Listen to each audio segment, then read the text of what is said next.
Oh, well, how you doing, fellas? Shibida-dip-dee-dee. Oh, I got mad.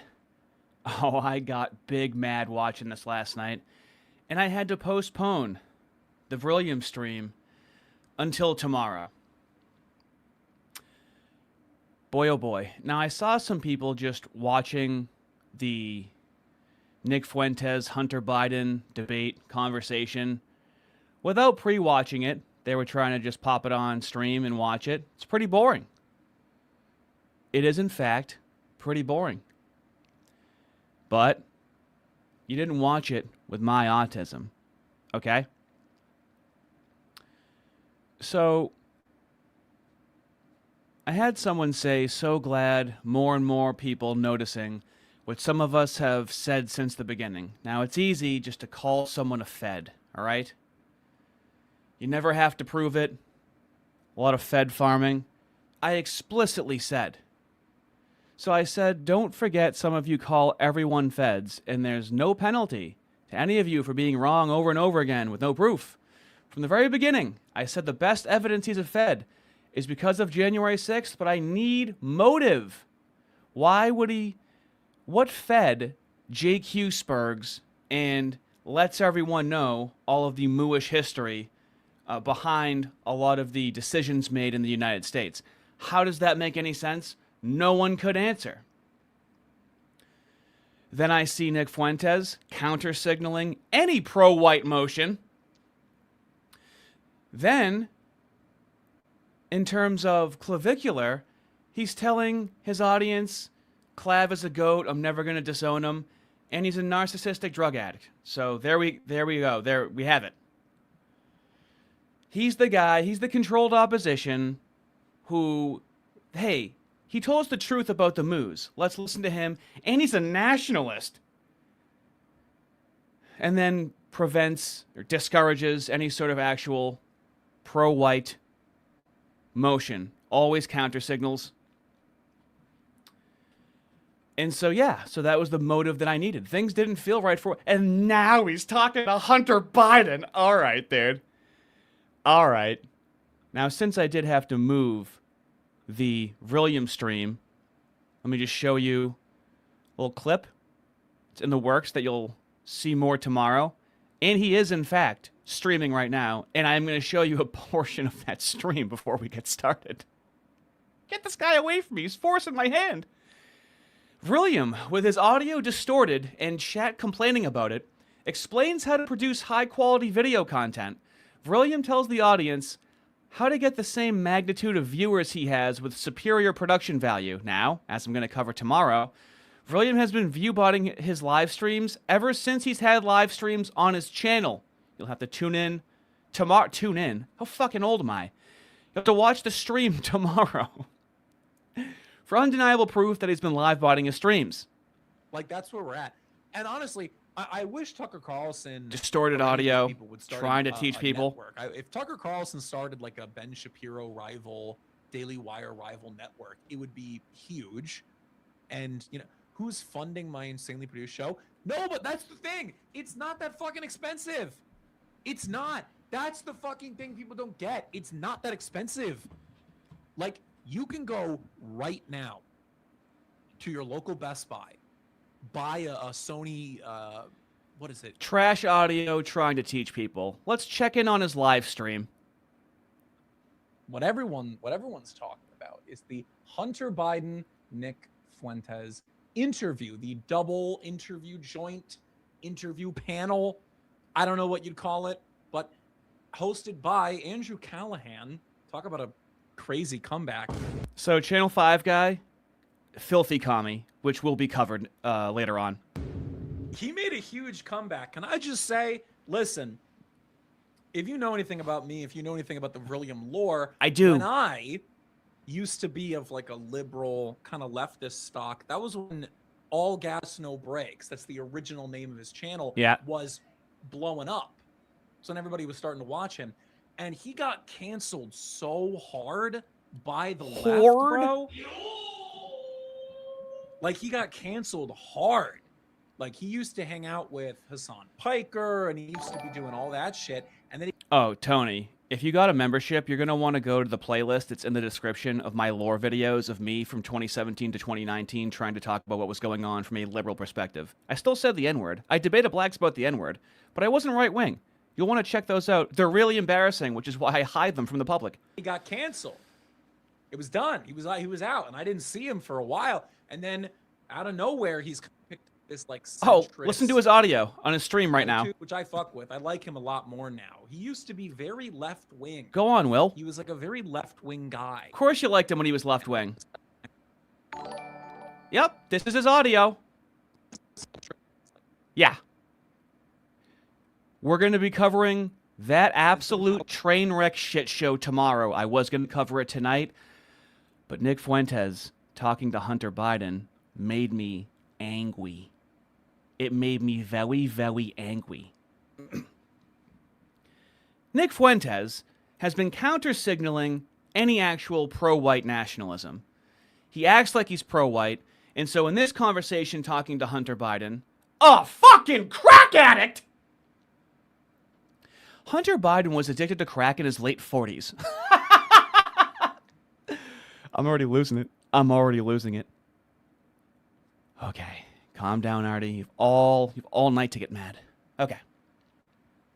So Nick Fuentes is going to act like, this is what maybe have to stream about this. Nick Fuentes is going to act like, oh, I just had some disagreements with Eric Arval. I support what they do. He's going to give that vibe to make him seem like a white nationalist because he has to seem like that for his brand. But we'll get to that. For right now, what do you say we just get to it? All right, fellas. Let me pull up my notes. As I'm learning, I do a lot of prep compared to the average streamer. Let's get into it. Created beings. I do believe there's such a thing as a universal human community. And so I think it's a cruel ideology. I've said this on my show, by the way, but I mean, that would maybe be the fundamental. Did you always feel that way? Always, yeah, absolutely. So even whenever you were younger and stuff? I did. But you know, you got to recognize times have changed. 10 years ago, we had a totally different political world. The regulation and policing of speech, you know, what you would call wokeness, I think was at an all-time high when I got started as a very young man. It's such a milquetoast conversation. And what you would call wokeness. Yes. Yeah, exactly. Well, and I think, I mean, would you not say there were maybe some excesses maybe in those days? Yeah, you know, in those days, I wasn't doing too well, so I wasn't paying much attention. Anyway, I would love... You know, I was on crack in charge of whatever thing in Burisma. Apparently he was a lawyer. He was in charge of people politically. Like, dude, I can't. I fucking can't. Let me just start us off with Hunter Biden's addiction timeline, okay? So, he had early signs of alcohol abuse, don't we all? Heavy drinking? Hey, come on. How do you think the channel was made? He had cocaine possession arrest as an 18-year-old. Sure. All right. So far, all right. Completely permissible and understandable. We believe in redemption, fellas. Okay? Now, in 2013 to 2014, he was discharged from the U.S. Navy Reserve after testing positive for cocaine. I mean, at that point, he's what, 40? He was born in 1970, so that's 43, 44. Not the honorable, as the Tengu would say, and not the very honorable. Or maybe the Tengu would say, not the very honorable. So that was Moo and Japanese. Might have to keep that one. In 2015, his ex-wife found a crack pipe in their home. Around the time his brother died of brain cancer. Oh, that's what it was. That's what it was. He's so compassionate that he started doing crack. A black drug, I'll have you know. Cocaine for the white man. Black, do the crack. 2016 onward, crack addiction. And so on and so forth. He would be smoking crack every 15 to 20 minutes during active periods, combined with heavy alcohol use. Classic. A gallon of vodka in a day in some accounts. Okay. So that's what he was doing in his 40s. Okay. Continue. Here, and I'm not asking you to like retract everything that you've ever said and all, you know, or anything, but I said that I would love to talk to you because number one, I told you this, is that I think you're really smart. And I think that with that comes in Trying to fuck him? a real responsibility. And you have an audience. And I have a friend whose son is my daughter's age, maybe 28, we got your age. And he's really smart. And he is a big fan of yours. And so... Your daughter's age? Did you do anything to your daughter, Hunter? We know what you did to your niece. Disgusting fucking psycho.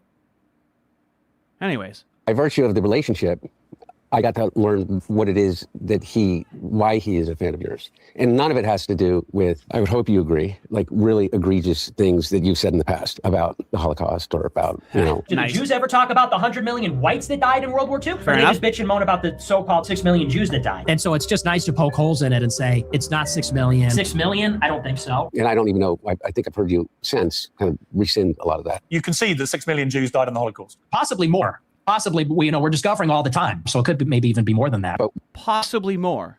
Is that really still under the radar? Dude, it really is so annoying how cucked Fuentes is in this. This is Fuentes describing how he thinks the conversation went. And listen to how milquetoast this is. From tonight, drop today. If you missed it, this is on YouTube. It's on Twitter. It's all over. So Andrew Callahan from Channel 5 sat down with... Did someone in chat say neolibertarian phalangism? Oh my God. Dude, fuck yes. Orthodox Christian. At 1 billion%. Never called himself right wing. 1 billion% we need neolibertarian phalangism. Very communist That's sympathizing. so fucking real. I'm supposed to Libertarian interview the guy who created autocrat. that soon. That's so funny you say that. That's so niche. Dude, I'm sorry. We'll get back to this in a second. But dude, neolibertarian phalangism. That's so niche. Let's three-way discussion, sort of an interesting format. It wasn't a debate. It wasn't an interview. It was kind of more like a panel. And hearing from two very different people, the former president's son, Hunter Biden, and me, I may be the most notorious, infamous person in the radical right. And so we sat down for an interview. Relax, came dude. out today. Let me know what you thought about it in the comments. Let me know you thought about it in the super chats. I thought it was interesting. And honestly, I liked Hunter Biden. Listen to this, dude. We talked a little bit before the interview. What is this play? We talked a little bit afterward. And he was nothing other than... Nick Fuentes isn't a Fed, okay? He just told people to storm the Capitol and disregard the police on January 6th. Nothing happened to him. It was used against people to give them jail time or prison time that they watched Nick Fuentes, but being Nick Fuentes saying that didn't get him any prison time. He also counter-signals Return to Land, Patriot Front, Chud, Shiloh Hendricks, any pro-white motion he counter-signals, and he venerates and validates Clavicular, who is a narcissistic drug addict. Okay? Do we understand my argument? You can disagree that he's a Fed, but you have to understand why this is grounds for being a Fed, because now we have the motivation, fellas, of controlled opposition. And he is very much functioning as controlled opposition, so that is the argument. Respectful and courteous and friendly and very sincere, very earnest. There was no pretense, we'll see. No bullshit. I really genuinely liked him. And obviously there were parts in the conversation where Of course you liked him. He's a drug addict. we disagreed. He's from the left, I'm from the right. But I did think it was a really nice discussion because it was civil. We were open about our disagreements. And I think there was a willingness on both parts to actually... I'm bored watching that part. Ah, so milquetoast. Imagine trying to be edgy. Oh, God, speaking of edgy. Oh, no. Nick Fuentes taught Hunter Biden a new word, okay? Now, when Nick Fuentes was bringing up the concept of being an edgelord, that is very rarely used as a verb, fellas. Usually you are being an edgelord. He happened to say edgelording, and this is the first time Hunter Biden has heard this. And so Hunter Biden also thinks he's an edgelord because he struggled his niece, and it's like, dude, Hunter, baby, sexually assaulting a minor isn't edgy, okay? You just learned what this term means.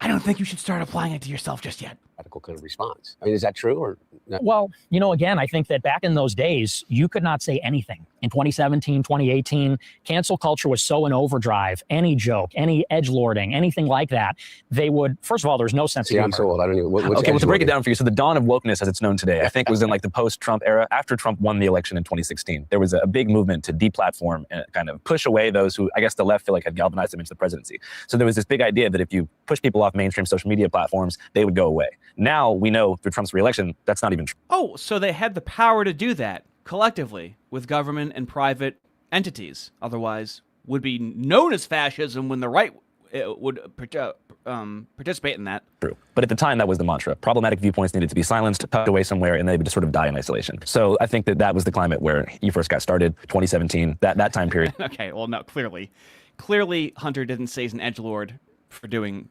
that to his niece. Okay, but he said he's an edgelord because of his he doesn't know what it means, so he thinks he's an edgelord, but he doesn't say anything edgy. Everything he says is very CNN, very MSNBC. So I'm making fun of him for that. It was like crucial for getting people off mainstream platforms. Is that correct? Yeah, and I would say that you got to get into the psychology of those days. It felt like anybody that wasn't on board with the most progressive agenda had no options. There was just no alternative. It was going to be progressive, liberal, feminist, BLM, all that kind of stuff. And if you were to the right of John McCain, you're no platformed. Censored, banned from all the platforms, you're fired from your job, you're ostracized. So you should know, Hunter Biden will say he thought Ben Shapiro was alt-right and far-right in 2016. Socially. And I think what happened... You should also know in 2016 he was on fucking crack. So we should really involve that in our analysis. Really in 2021, when Trump got banned from the platforms, is it felt like 70 million people got canceled. 70 million people that voted for Trump, or 67 million people, we were all felt like, oh, so if Trump is out of politics and we're all banned from the platforms, then how is there any redress for our grievances? Do we just have to shut up and get with the program and we're all going to be progressive? And I think that drove people to a far more radical place where people said, well, what really is a solution? We can't talk, we can't express ourselves, we can't participate. So Nick Fuentes is essentially like speaking to boomers.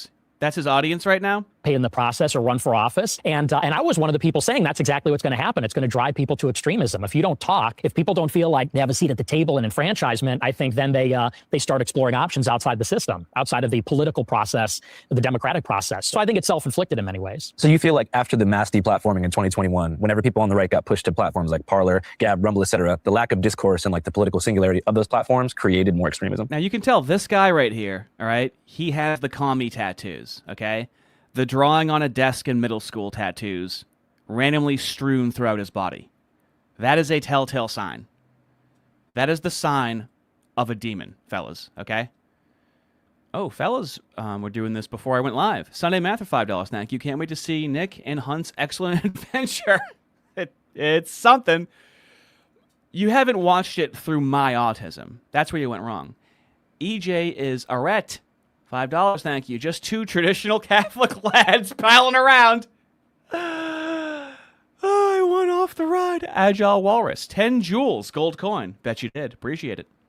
Kudzu Warrior. Member for 2 months. Fuentes is a gay fed cat boy. Come hunting commie lover that can never be forgotten.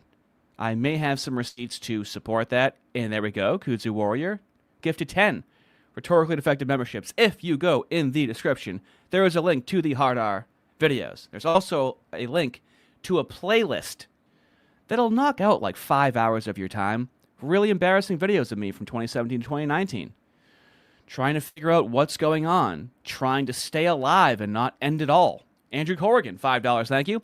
I'm early for the next stream. What I missed. Coal heating enthusiast. It's unique, I'll tell you that much. Absolutely, absolutely. Because look, you take Trump off of Twitter, Facebook, Instagram, YouTube, and I predicted this in 21. I said, watch, you're going to see alternative social Nick was media right rise again. because some venture capitalist is going to see there's a huge market of 70 million people that are going to follow Trump because Trump is no platform.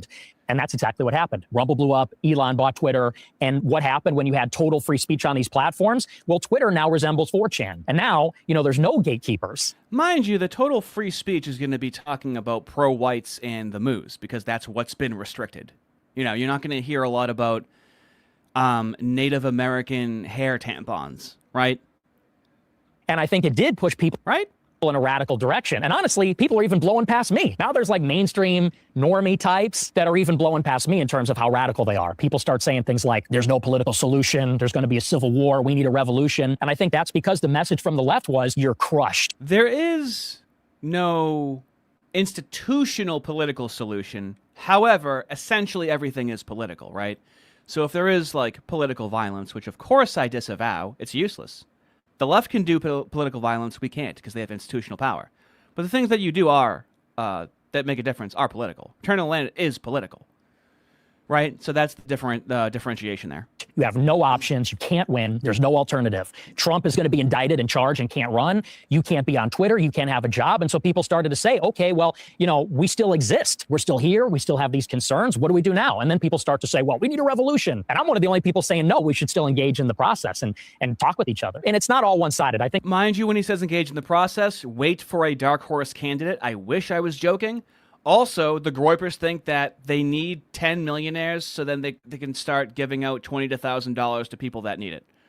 Cover that in a previous stream. there's problems on the left and the right, but I certainly think it takes two to tango. Okay, so there, we agree. I think that there are problems on the left and the right, and I don't disagree with some of the things that you just said. I guess I just came to a different conclusion that there are some things that people should be deplatformed for. Not that they can't say it or they want to say it, but I think that it's a right of anybody. Okay, top 3 things. What do you think? There's a difference between being able to say that you're proud of your white heritage and also being just flat out racist.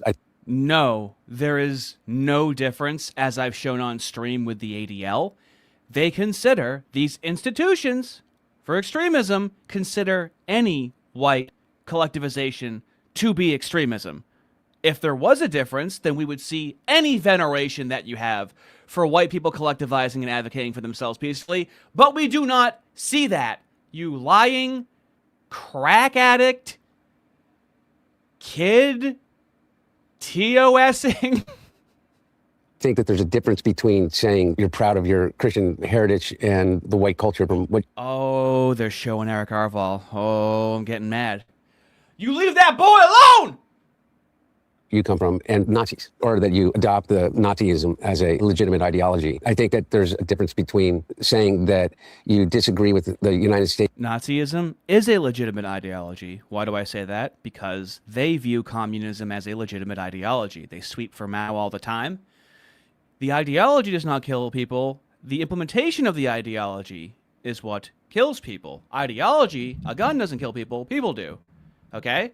Now people can be motivated by the ideology, right? It is simply an ideology. And when you listen to James Lindsay read Mein Kampf, fucking, even he can't make Hitler seem fucking not based. Its policy as it relates to Israel and saying that the Holocaust didn't exist. I was like, Mom, Dad, Hitler was awesome.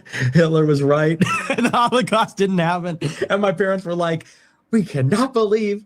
Those would be top three things in my mind. I know that you believe that some people took you out of context. And I do agree. Look, on both the right and the left, there are... This thing is edited to high heavens, okay? And all Nick Fuentes has to say is he likes how it went. So, one could criticize that it's... If I was going to be good faith to Nick Fuentes, I would say, well, it's been heavily edited, right? So I don't... Nope. He co-signed on the whole thing. So these edits that are in here, Nick Fuentes has not said they left anything out, so we are taking this as it is. So that's the good faith, which might sound like bad faith, but you can't be good faith because he already gave it away. These gatekeepers, 100%. And look at me, the mainstream press just destroyed me for 7 years. Ooh, mainstream press just destroyed me for 7 years. Nick, did you say anything after that? Did you say like, well, what's worse? Nick Fuentes not drinking, doing any drugs, and being racist in his early 20s, late teens? Or Hunter Biden being a crackhead, the president's son, and in institutions of political power? You fucking fat... I'm on YouTube. Oh, liar, liar rules. You fucking... I can do it. You fucking fat. I can't do it. Only when the stream's over I can do it. That's when... Did a little boy make a wish and say that I can't break TOS on stream? Without any real kind of reflection about what they were doing. I do think that, some of those things are legitimate reasons to say, we don't want you on our, on our commercial platform. Would you agree with that? I mean, you just said, for instance, people calling for like an armed revolution, like people calling for actual violence. you're opposed to. Oh, absolutely. Yeah. I'm against violence. Yeah. And I do think those are one of the legitimate things that should be taken from the platform. You know, there's a lot of the stuff on social media I don't agree with, but Pretty milquetoast so far, wouldn't you say? It turns up.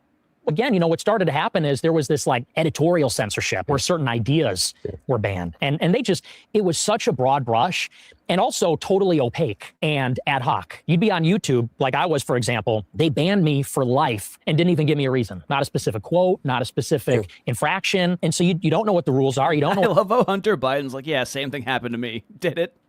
Literally, your crack addiction was leaked from a laptop and my Facebook got deleted twice. 2 different accounts. They wouldn't even let me share the link in private messages on Facebook about it. We're just supposed to forget about that. Nick Fuentes is just gonna forget about that. What would his motivation be in having this conversation? Legitimacy, more people, to pay him $100 a month to text him. Always a reminder, fellas, return to the land. You pay $25 one time and you are a member for life. $25 one time. Whole network of pro-whites. Keep your mixed wife away from it, okay? You're going to make Eric Arval sad. You guys ever see that tweet where Eric Arval was like, fellas? He didn't say fellas, but he meant fellas. He said fellas with his heart. He was like, guys, you're breaking my heart. He said breaking my heart. I'm going to have to find the tweet. You're applying for eternal land with your mixed wives. And the answer is no, because your wives are mixed, okay? Get your mutt kids out of here. He didn't say that. What the process is, they just take you down. And especially now when everything is digital, and it's not just the social platforms, it's the other ones like Uber, Airbnb, whatever.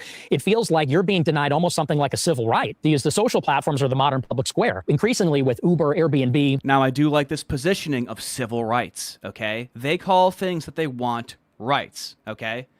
So I do like calling this a civil right because this is the town square. It's where we learned that Joe Biden, after mysteriously getting COVID and disappeared when we thought he was dead, we found out on X that he wasn't going to be running for re-election. That's legitimacy, that where we get the news from is actually on X. The banking apps, you can't live your life without the tech platforms. And it felt like if you just simply had the wrong opinions or you were the wrong kind of person, you were being deprived of like a basic civil right or being able to participate in society. So, you know, and I think maybe that's an area of collaboration where we recognize maybe it is a civil right to use the digital platforms, but the area of collaboration. All right, dude. Here are the rules. Here's what you can say. Here's what you can't say. Here's the process. Maybe there's a reconciliation mechanism. But I mean, the censorship was just out of control. I don't think anyone disagrees there's a reasonable limit, though. Yeah, no, I guess what I'm saying is that I don't see that as a result of left-wing or right-wing ideology. I view... Of course you don't see it that way. I can never unhear when Andrew Wilson said this, when a lefty was like, well, I think, and then fucking Andrew Wilson just goes, well, I think the opposite. So you'll notice that Hunter Biden will go, I believe, and I think. It's like, well, of course you do. Of course you think that. To protect your fragile ego. That kind of level of deplatforming. Look, I was debanked. I was debanked before I was ever... You were debanked? Oh, no. Are we really comparing debanks from Fuentes to fucking Hunter Biden? You got fucking immunity from your federal gun charges from being a crackhead. No one even cared about you front rubbing your fucking niece, dude. They were just concerned about the gun charges. That was your life, okay? Nick Fuentes couldn't make a cookie joke about the Holly, which we'll hear. It very much hurt the feelings of Hunter Biden. Even charged with anything. I lost every bank account. It took me, 9 months once they, the Trump administration, said that they were starting an investigation into me to be able to actually get a bank account again. And I don't want to tell you the bank because tomorrow they may debank me. Oh yeah, he doesn't have any connections to have a bank. What the fuck is he talking about? He also says at some point, when is that going to be? This dumb motherfucker said that he sold paintings for $200,000 a year, like as a job. It's like, it's money laundering. Why would you say that? Don't fucking say that. And he's lying. He didn't even make that much a fucking year. Again. But my point is that those people are incredibly identifiable. I keep, like, I've been talking and going around and I say things like, I don't think we are nearly as divided as they're telling us we are. Because I do believe that there are an identifiable... Yeah, remember 2020 when people were just concerned about COVID? There was no racial lines or anything like that. It was like the most unified we were. It was almost like 9/11 during 2020, right? We were like, you know what? We have to set aside our differences and burn down over 100 different buildings and cause billions and billions in dollars of damages and lead to 20 murders. A group of people that are responsible for an enormous amount of the discord and division because they make money off of it. I think that these social media companies that are controlled by what? How the fuck has Hunter Biden ever ethically made money in his entire fucking life, dude? His fucking dad! Has they have a, like, I understand why they get along with the black community so well. You know, there's like generational gangs, and they never like ethically earn money in the black community. Like your grandfather was a fucking gang member. That's what politicians are. Joe Biden's a career politician, and so, yeah, you've never... What did Joe Biden's dad do for work? When's the last time the patriarchs of the Biden family had legitimate, actual jobs? 3, 4, 5, individuals have made it clear that they only care about one thing. They only care about how much money they can produce for themselves and, the people that hold stocks in their company. Even Right. Thank you, crackhead Hunter Biden. When Hunter Biden was doing crack, that was for you. That was for the American people. That wasn't for him, okay? We're gonna fucking listen to this guy lecture us. No one in this room can lecture us morally. I barely can as an atheist, okay? to the degree where we know for certain that they're driving teenage girls to the highest levels of suicide by... Why'd you have to bring up... Has anybody brought this up? Am I the only one watching this fucking thing? How you're gonna let him get away with it? Of course you are. I understand, though. I don't know what I would do. I'd probably chew on his fucking face. I'd probably just start chewing on Hunter Biden's face. Yeah, I think that's what I would do. Go to jail. Sure. I think the whites would appreciate it, right? I am some jailbait, though. Right? I'm like a hairless Japanese boy. That wouldn't be good. I wouldn't chew in his face. No, I can't do that. I wouldn't do well in jail. I don't have anyone to bail me out. What would I do? What would I say? I don't know. Okay, that's fair enough. Factor, like exponential factors, directly related to the content that they're being pushed, and they won't do anything about it. Right. And so, to the same degree, I think they, a lot of what you call wokeness was maybe an illegitimate, but a financial decision based on a lot of these Corporate psyop, maybe. Corporate psyop. Thank you. I mean, by the way, exactly. I just wanted to back up real quick. So you talked about certain people going too far. About 2.5 months ago, I visited a whites-only community in Hardy, Uh-oh. My meter is rising. Arkansas. And I don't know why, I guess coming from like a more like left-wing place, I'm from Seattle, I kind of assumed there was like a united front on the right for some reason. So I'm out there, I'm chilling with these dudes, they're like sword fighting, having barbecues. Overall it was a good time for them. I had a hard time connecting with them because I don't agree with them, but I had a hard time connecting with them because I don't agree with them. Huh. it's all good. I was having fun for a couple days. And then like right as I was there, I guess you had hit them up on X or something and said like, hey, I don't want to associate with you guys. What happened there? Well, that was really... Okay. When I first listened to this, I'm not mad yet. I'll let you know when I got mad. Really more of a personal disagreement with the guy that founded it. Yeah. But I do think it's an interesting project, and it's interesting that got so much pushback, this whites-only community, because you know what? If you go to a lot of these different neighborhoods in major cities, there are ethnic enclaves. And You skin suit fucking wetback! Get the fuck away from the white race! Get away from my race. Get away, and that's what happened. I had a racial awakening hearing that, and why is that, fellas? Along my political journey, okay? I made this video. Some people will say, Ardy, why did you turn on Nick Fuentes? I made a video asking if he's really a white nationalist when I was calling myself a liberal fucking civic nationalist motherfucker. Call yourself whatever you fucking want. But what is your service? What is your duty? Give yourself whatever fucking title you want. But do you call shit out when you see it, when it's unpopular? Oh, it was unpopular to call this out then. Oh my god, yeah, why did I throw him under the bus? Don't worry, that's coming up in a couple of fucking minutes. So Nick Fuentes absolutely gives the most milquetoast civic nationalist take in fucking human history. And Eric Orval privately messages him, and Nick Fuentes airs out the dirty laundry. It's from 8 months ago. Airs out the dirty laundry, so I made a video on it. So let me catch you up to speed about what really happened and how Nick Fuentes is fucking skin-suiting this to be like, yeah, hey, I'm still cool with the pro-whites. No, you're not. I've literally debated Groypers about how, hey, isn't it weird how you don't have any support from the fucking pro-whites, but you call yourself fucking pro-white? Ain't that the first fucking step to co-opting a movement, motherfucker? I'm happy. We're all happy right now. Of children. It started quick. It recently started, but that's the plan, and that's what they're already engaging in. And they're rebuilding a white European culture. The man's living his values, but let's see the treatment he got. Eric Arvol is DMing me saying, "Are you against birthright citizenship?" in DMs. Really?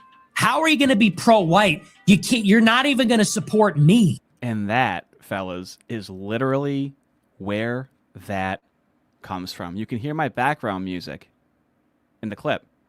How are you going to be pro-white? You're not even going to support me.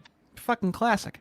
How are you for all white people and, ecumenical pro-white politics? You're going to throw me under the bus? So, as a Jewish historian said, all... Throw him under the bus! Sorry, I have PTSD with that. Eric did was privately DM Nick, asking for clarification. He didn't say anything publicly, like a man, respectfully. He approached him privately to ask for clarification. So let's check in on Eric and his interpretation of what happened, with receipts. So apparently I am now dead to Nick Fuentes. He says he will never help me again, and he says that no one else should help me either. This is because I privately DM'd him, asking for clarification on his stance on birthright citizenship. A clip was going around where he seemed to endorse birthright citizenship. And by the way, I don't care what color you are. I know maybe that's going to... Now, fellas, let me know if there's any miscommunication here, if it's being taken out of context. But if you were a white nationalist that was trying to work with Nick Fuentes, who has always made it difficult, let me know if this sounds like Nick Fuentes supports birthright citizenship. Okay, let's be fair here. Endorse birthright citizenship. And by the way, I don't care what color you are. I know maybe that's going to be controversial on my side. But seriously, if you have citizenship, you were born in this country, this is your birthright. This is our lives. This is our rights. This is our heritage. It's our tax dollars. It's our government. It's our military. This is our country. This is our empire. Now, I knew that his stance in... Okay, so that is, I think that warrants a private DM to go, hey, Nick, that's civic nationalist birthright citizenship messaging. In the past has been against that policy. I was actually in conversation with a much larger user on X in DMs, and he was attacking Nick. I was defending Nick, saying, I don't think Nick is changing his position. This is actually consistent with what he said in the past, but I wanted clarification from Nick before I defended him publicly. Perfect. I told Nick in DMs that I wanted to defend him publicly as long as I knew that we were on good terms. Is the video volume better? And I got clarification on that point. It's not a ridiculous question. So I asked him that question and he responded with this. And so everybody that did that is dead to me. This, I think, is because a lot of other people... Oh, I will hype that. No problem. Devin Stack did a savage takedown of Fuentes on Wednesday by playing Fuentes' clips from 5 years ago. Ooh, that sounds delicious. Were attacking him publicly, and maybe it was uncharitable interpretation. I didn't attack him publicly. I asked privately, hey, what do you mean by this? I want to defend you, but, please clarify this first. Now, I hope even the most fervent Nick Fuentes defenders can understand how, as a white nationalist, it would be counterintuitive and counterproductive when Eric messages him privately to get some clarification and he swears him off publicly to kind of demonize even supporting his movement, which actually is bringing more pro-white people into the world. Right now, I have built up, as far as I'm aware, the largest pro-white membership organization in the U.S. I've built a pro-white intentional community. Say whatever you want about me. I got 8 months of supporting Eric Arvol. I've supported him ever since I've learned about him. The guy has never given a bad smell. Where there are multiple families, kids are being raised right now in a pro-white environment. I have sacrificed my well-being and safety to do this. I'm taking a huge risk. If, we are ultimately sued or shut down, all of my resources have been invested in this. I am dedicated to the cause because I love my race and people, and I will do whatever it takes to benefit my race and people. And that has included supporting what Nick has done over the years. Even when he's said demeaning things about white people, and even when I've disagreed with many things he has said, still, I have supported him. So I can't find a legitimate reason why Nick would publicize Eric's private, harmless... Now, fellas, it didn't stop there, okay? So that was 8 months ago. I then had the opportunity to talk to a groiper. This is from May 9th, all right? So that's been swirling in my head. I'm thinking to myself, all right, let me try and talk some sense into these guys. And let's see how they defend this. Let's see how the groipers talk about return to the land after Nick Fuentes said that, and what it's been like for return to the land, having Nick Fuentes' audience think about them like this. Them actually levied this criticism too. Okay. What Arval is doing is basically gathering white people, moving them to a technologically inferior area, and making them targets. Like what he's doing is basically adding and organizing and taking. He's like, hey, whites, let's walk away from the levers of power. Walking away from the levers of power and balkanizing doesn't do anything to change the federal reality. Right. If you join Return to the Land, you're walking away from the levers of power. What the hell does that mean? Does he not think? Does he think it's the fucking Oregon Trail, where you walk to get from place to place around the country? You travel to wherever you're living in Return to the Land, Arkansas, and then you can leave if you wanted to, and you still have property there. What does it look like in their head? Of the nation or the powers that rule over you. You're balkanizing by joining your race. How else would you join your race? I mean, do we need to revisit Waco and Ruby Ridge again? Like, if they want to, they will. This is a groiper interpretation of what he's doing. You can listen to his conversation with Devin Stack, where they talk about building parallel structures. He is. You don't know what the man's doing in the background. I've heard him. I strongly recommend listening to Eric Arval's conversation with Devin Stack. Eric Arval goes much more into detail about building parallel institutions. The fucking guy is an encyclopedia of pro-white activism. Talk about what he's doing in the background with Devin Stack and in other conversations, and he is building, like, they're building their own, but okay, so they're building their own schools. They're building an actual whites area, and then the groiper response is, well, yeah, they're essentially targets. Nick Fuentes is a target. Like, yeah, anyone that tries to actually succeed doing anything that's pro-white becomes a target, and that's why they're rife for infiltration. But Eric Arval's building parallel institutions more than Nick Fuentes is. Yeah, but arguably, like, those institutions, they can't survive in this system. Like, didn't he already get sued? He's going to constantly get attacked by... They know they're going to get sued. I know, but it's like, they're not going to be able to the message from the groipers is, so why try? survive if they're just completely removed from... Does that feel like controlled opposition at all? Hey, whites, why try and collectivize? You know that you're just going to get attacked. Isn't that weird? Now, I'm not saying they're intentionally doing that. This is the effect of Nick Fuentes. The system. They're just going to keep getting beaten down. And so you need both sides. Like, I agree with what he's doing. Same. And maybe, Nick going after him or whatever probably wasn't the nicest thing ever, but I just don't give a shit. Like, I don't care. Well, let me add this one time, too. Well, isn't the common joke or theme of, like, if you have an all-white area, people will flock to it? So, like, and truth be told, if Arval is successful, go for it. I haven't seen any of these parallel institutions, but... If you have an all-white area, people will flock to it. I mean, in, like, a suburb, yeah, but not when you're building... Do you see how oversimplified this is? Yeah, so you think everyone's going to flock to it? Well, they don't understand what it's new. He really started doing it in 2023. So what? He shouldn't have to advertise it. The people should just go to it. Ugh. If he's doing it, okay. But wouldn't that be the argument, which is if he's building it and then he has it, white people will just naturally want to go there? Yes, so I don't understand why he's begging on the timeline every 5 minutes for people. He's begging on the timeline he just said Eric Arval's begging on the timeline every 5 minutes. That's the kind of respect that they give to the pro-whites, actually on the ground, prominent pro-whites, I would say. They come and show up at his trailer park. He's not. That's the problem that I don't understand. They have people flooding to him. They have a private membership authorization where they have a screening process on how people can join. There's a Discord where you can join. You can be authorized to then go and visit. They have a screening process for it to make sure that you're cohesive with their values. So they got a Discord? So they got a Discord? Well, they have more things than the Discord. More things than that. I don't really get the angle of they're making themselves weak. And then I had a chance to debate Atlas Thugged directly. And let's listen to how he talks about... Literally, do you see how in this piece Nick Fuentes seems like he's like, oh, we had a minor disagreement, but I still support what they're doing. That's the vibe of it, okay? This is how these motherfuckers really think about Return to the Land. Verification. we're sorry to kind of like hurt your feelings. I think he was more so surprised. He was surprised that they took the worst interpretation. I don't think he was surprised. The worst interpretation. Okay, let's just listen to it right now. Yeah, I did. I listened to this video earlier. We can play this 100 times if you want to. I was just. I don't see what you're trying to get across. Look at you getting out in front of it, dude. I was just gonna play it so people could hear it, and you're already trying to get out in front of it. I just want to play it. Hold on. Yeah. Are you making the argument that me trying to preface it is like by saying like don't play the clip?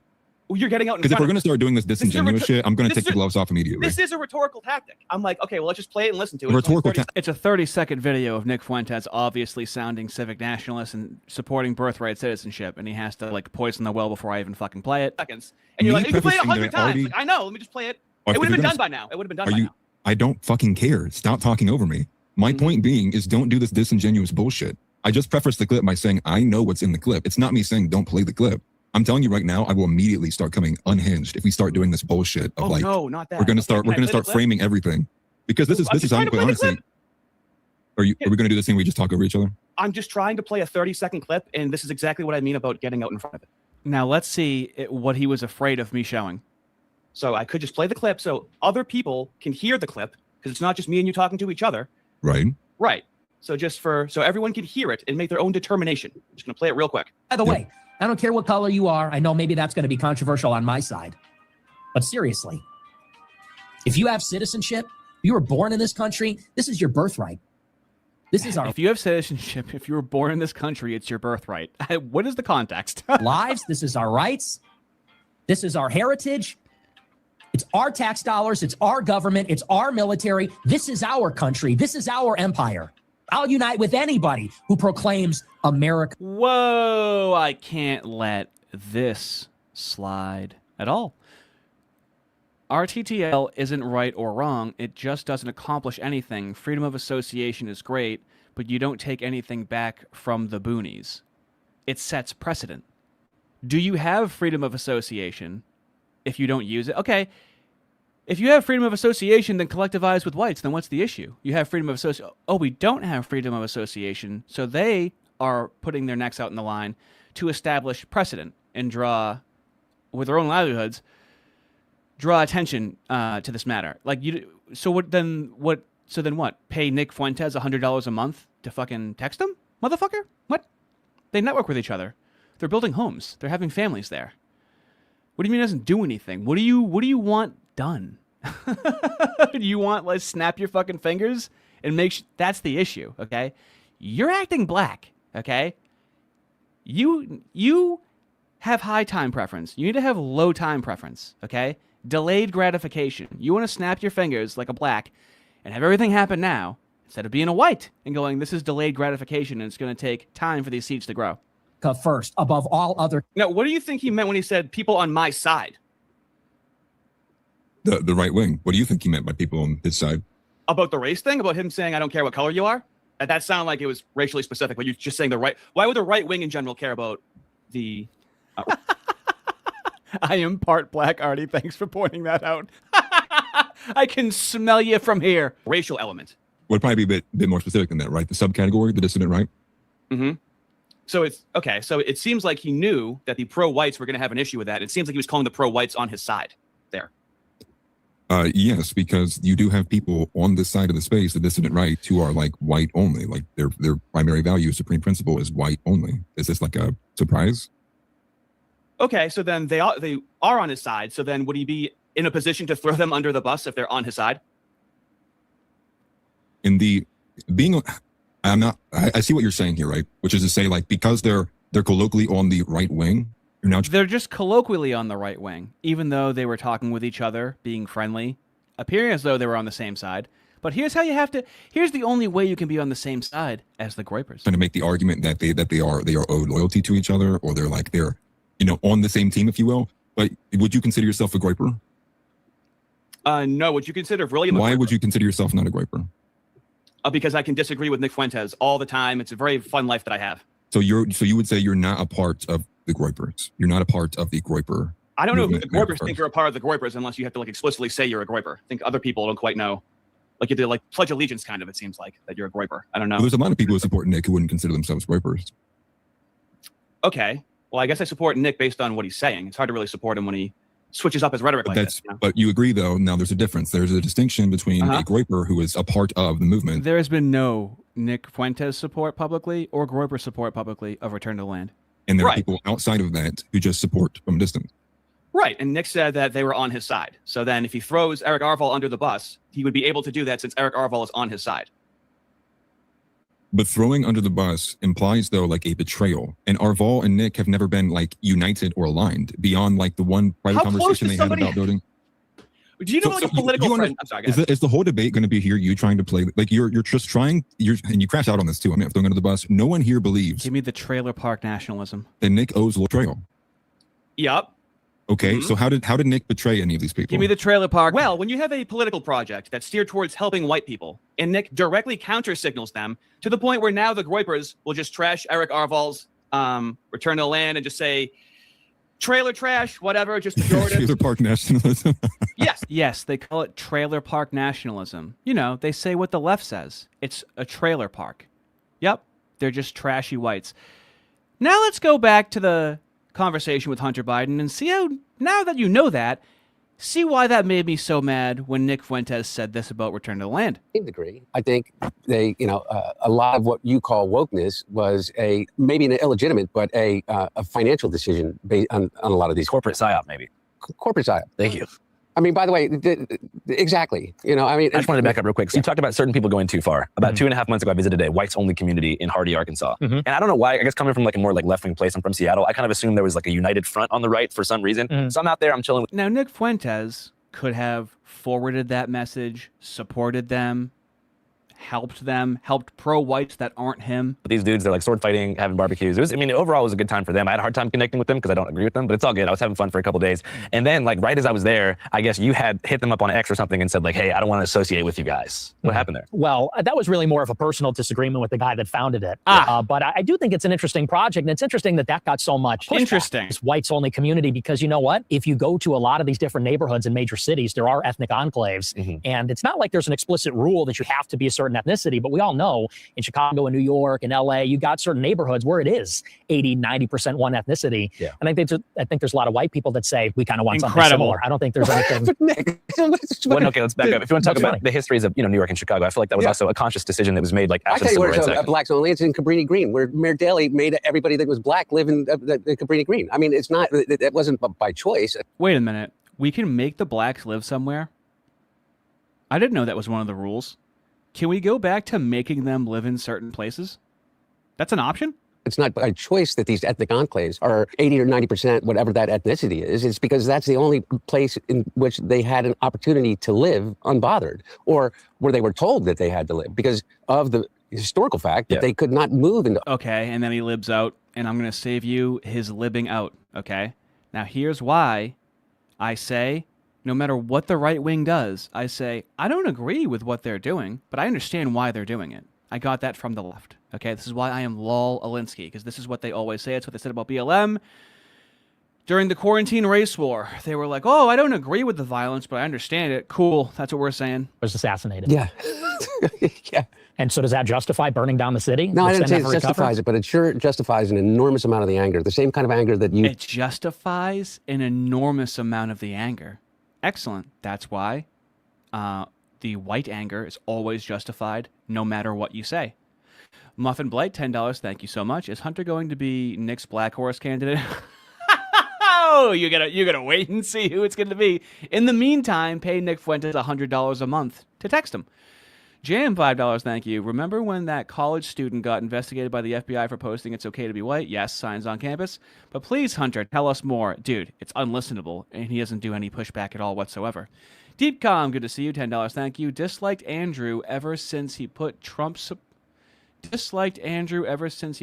supporters' kids in his videos years ago. He's just a slimy little shit lib. Oh, Andrew Callahan. The only response to him ever should be, hey, didn't you date Grape, dude? I'm going to show you how much of a commie he is. To the chickens, $2. This reminds me they never found the White House crack owner. They also never found who was planting the fucking bombs on January 6th. Isn't that crazy? Buford! For 50 fucking dollars, mate. Oh, chill, you're bringing the fucking Boston out of me, kid. Dude's a riot, smoked a blunt with him. He's also the Chad. Now the Chad does what the Chad wants, and no one is stopping him because Chad does what Chad wants. Thank you, Bufy. Here's some shekels. I can't listen to this shit. It makes me feel violent. Too many fake whites in the West. I know. I appreciate the support, however you can. I've dug this hole for myself. I try to make people watch things they don't want to watch. I'm sadistic. I'm twisted. Matty Ice, $5. I preferred Hunter Biden a lot more in his lineup M&Ms on your creamer slinger while wearing a feather boa phase, to be honest. We just forget about that. He has the game genie of unlimited respawns. He doesn't have regular unlimited respawns. He has a very powerful, accelerated, legendary, dare I say, mythic level of unlimited respawns. He has memory wipe unlimited respawns. Andrew Corrigan. You're Andrew Corrigan. This is Andrew Callaghan that we're watching. $10, thank you. Wise words for all of us liberal civnet miscegenators from our man, Ardy Defective. I chew his Hunter front rubber Biden face. This is why you're the secret leader of every pro-YT movement. I'm sure they're going to love to hear that. I'm sure they're going to think that's really funny. Again for $10, thank you. Trailer Park Nationalism. I wonder why the poorest among us may have the most reason to actually stand for something radical. Almost like they would face the negatives more than the nice and the burbs. Yeah, they got nothing to lose. Absolutely. Or they have something to give, but they're tired of giving it to moos. They'd rather give it to other white people that need it. This is why socialism works if it's just whites.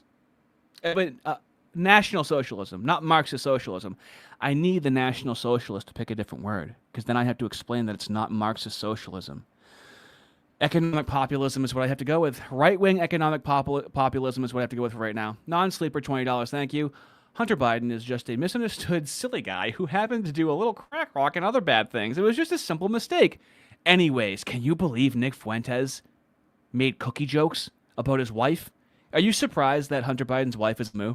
Feel about being left out. The same kind of anger that you're expressing right now about the idea that you're culturally irrelevant, that you don't have a place in society. Imagine if you were a 26-year-old black man in 1968 and saw your hero be assassinated. Your hero. Do you see how these are just political pets to these people? He thought that was like the hero of like all black people when it was fucking just head to toe covered in commies. I saw Trump get shot in the ear, and did he? And I saw Charlie Kirk get shot, and I didn't see any cities get burned down. It's funny how that I think works. it's a very, very, very different thing. I think How's it's that different? absolutely Charlie different Kirk thing. got shot in the neck. Yeah. And liberals Yeah, celebrated by who? all over social By who? media. By Tyler Robbins. Why is it by who? I don't know who killed MLK. What do you? Well, now we care. Yeah. Who is what? Who is some liberal guy? He is. Mm-hmm. But He's got a transgender boyfriend. Does that makes him liberal? He has a transgender boyfriend. That makes him liberal? What part of any sort of right-wing ideology would permit you to date a trans person? You are still currently on crack. Isn't it incredible that a recovering crack addict has the same exact opinions of anyone on the left? Because he's transgender? Because he's gay? So. Well, because he's got a transgender boyfriend, yeah, I think so. It makes him liberal. I think he was liberal, yeah. Go ahead, ask him the same fucking question over and over again. It's incredible. Okay. Well, he didn't come from a liberal family. He didn't come from a liberal uncle. And then he libs out, and I get to save you. I had to listen to him lib out. You don't have to listen to that. And it's black people that are doing it. Yeah, I mean... Now let's bring up Austin Metcalf. See how that goes. In suburbia outside of Chicago. And his feeling of being disenfranchised is because there was looting and rioting in Minneapolis by black people. And it's black people that are doing it. Yeah, I mean, the problem with Austin Metcalf was that he got stabbed in the neck at a track meet. And the problem with our city in Chicago is that the Magnificent Mile is... Yeah, but who stabbed him? A black guy. Oh, was he liberal? Yeah. How do you know? What are you going to fucking say that one? Water Tower Place is gone because of all the crime. Nick, and the time of an entire generation of African Americans is that they've been getting killed by cops for decades. That's what are just you not talking true. about? Nick, Oh my God. these African Americans This is why you watch me watch this. I haven't seen anyone bring this up. Are you ready for this? is that they've been getting killed. Now, does anyone find any issues with the graph on screen? This channel has like over 3.5 million subs. They have their own like network and shit like that. They make self-funded documentaries, and this is the level of effort they fucking put into this. Not only do we not have a source for whatever this graph is, okay? This is groups most likely to be killed by law enforcement is the title. Usually it's demographics killed by law enforcement, okay? Excellent. 7.1 per what? we're going to assume it's per 1,000. We have to assume because this is what they're showing on screen. No, dude, this is... African American, age 20 to 24. 20 to 24, 7.1. In second place is Native American, age 25 to 34. Okay. According to the data that there's no white people, by the way, on this. This. No one calls this out, and it makes me feel smart, which makes me hate everybody. I hate feeling smart. I don't know why no one else has pointed this out. So, according to their data,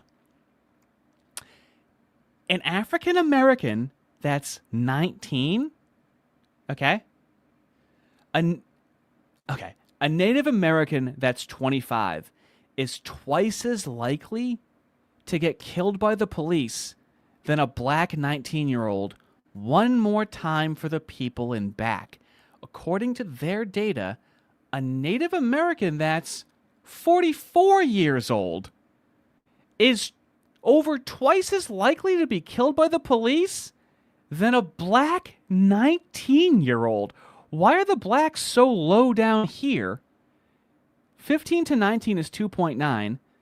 35 to 44 is 3. And this data is fucking in... Oh, I almost did. I almost did say the N-word. Dude, it's...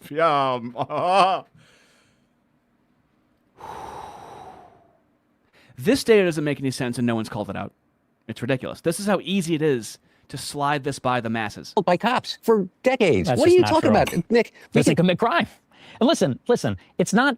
Nick, What? that's Nick! not true. Nick! That's not true. Are It you is. saying that How do you not go, Hunter? How do you just let him fucking little bro you like that? police brutality as it relates and racism in the police force, in the way in which police... The fuck is this one? Black Americans are 2.5 times more likely than whites to be killed by the police? That's a lie. It's fucking like 20 times.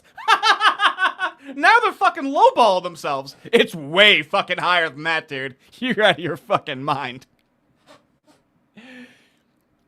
You are out of your... It's gotta be 10 times.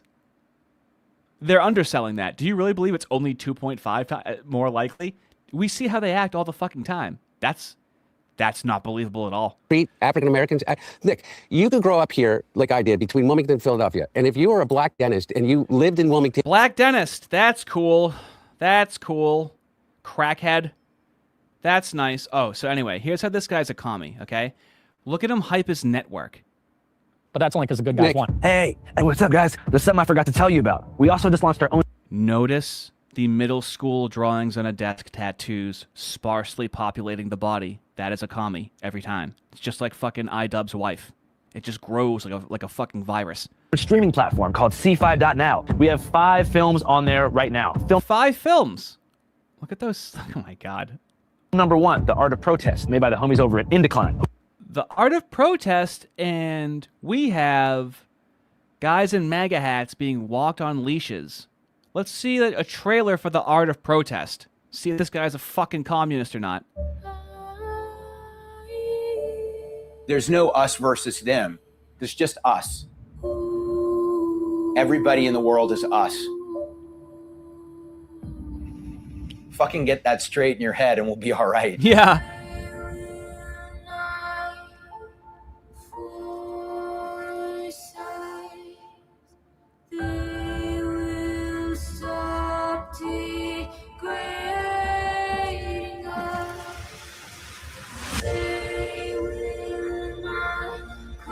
When you start to feel like your country's being threatened, Could be commie. see how quickly people mobilize.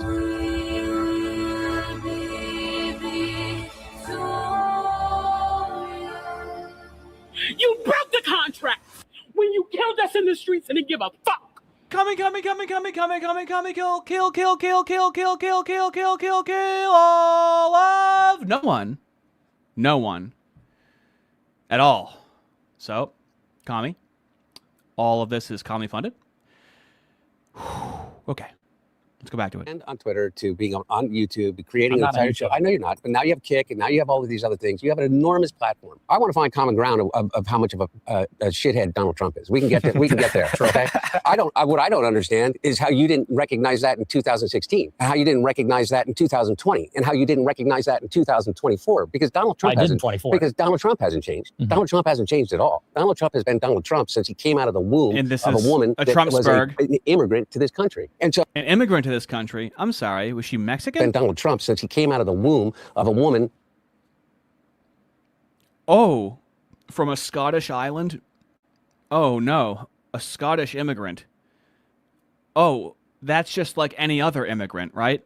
That was an immigrant to this country. And so what I want to know, though, is that I don't know how we... And then he libs out, fellas. I'm here to save you time. You can see how he starts libbing out, right? And Nick Fuentes just sits there and lets him fucking lib out in the most embarrassing ways possible. It's excruciating. It really is. Let's do some more crime stats. We structure the cities. I think, honestly, a big part of it, there's like this abundance mindset with liberals. Liberals want to have prosperity and everything like that. How can you have that when the cities are not safe? I think that one of the ways, for example, if you want to have those encounters that are unplanned or spontaneous, they're going to happen maybe on the subway, on the bus, on your way to work. People don't want to ride the subway anymore. People don't want to ride the bus. They don't I just feel like that it's if safe. you look at the data, like right now, 2026, I think 2025 had the lowest homicide rate of any year in America for like the past 40 years. You hear that? All you have to do is what communist China does and start underreporting it, and then the number goes down. Or, like how Fist says in the UK, people are so disenfranchised and they know that nothing's going to be done about it, they don't even fucking report it. You have to go by the NCVS, the National Crime Victimization Surveys, and that's where that's when you know it's black on black, like a motherfucker. I feel like if you compare data from the 90s, like the cities, I get what you're saying, but the cities I have noticed are a lot safer. They're also, becoming more expensive as well. The cities I have noticed are a lot safer. You see what's going to happen when they get elected again. You're going to be killed, murdered, bullied, harassed, and they're going to go, but on paper, they're just going to say that's anecdotal. And then the next time a black guy takes too many goofy pills and use a counterfeit 20 bill, that's not going to be anecdotal. That's what's going to happen over and over and over again when they're in power, which is why we shouldn't vote for them, work with them at all, whatsoever, in any capacity. You're absolutely right. It's what you're saying, Nick, is impossible. It's not that commies don't speak honestly. To the communist, words. What is it? To the communist, words don't have meaning, only purpose. That's what it is. Safari mine right near the bleach. $5. You can't do anything without an IRL base. Thank you, based black. Groypers run on mid edits of Nick calling Evola a futurist and wonder why they keep getting picked off. Bro, base black. What am I supposed to kick him out? Because he's a fucking... What am I supposed to not have him in my community? Because he's some fucking... Thank God a little boy blew out his candles in minutes so I can't break TOS on stream. TNR FNV. $10, thank you. Groups most likely to violently resist lawful orders. This is how repetitive it was for people to fucking watch. Hip Hop Guy. Remember 5 months, thank you.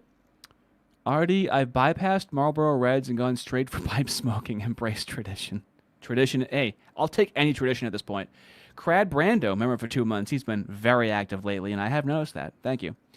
Remember the closest Nick has been to being politically active was when he was in the background when Kanye crashed out on Tim. That might be worth a little rewatch. I mean, it's only like 10 minutes. Zafari Man, $2. This is like saying gun homicides or gun murders. Well, there's no difference. The firearm death rate doesn't... dude, 2/3 of gun deaths is white people ending their lives because of the circumstances that they're in. It's mostly self-inflicted. Doctors, W4G, $20, thank you. So your average lib has the same talking points as a crackhead? Yes. Or is it the other way around? No. Either way, good to know. I mean, he is right on point with every single thing they say. It's the commie without knowing that you're a commie kind of liberalism, which is all liberalism is across the entire West. A rat named Mouse, $5, thank you. There is no us versus them. It's just all us. Except for them. We need to deal with them by any means necessary. John, the tolerant left. That is what they really mean. Leningrad, $10, thank you. Abundance platform is a lot like the prosperity gospel.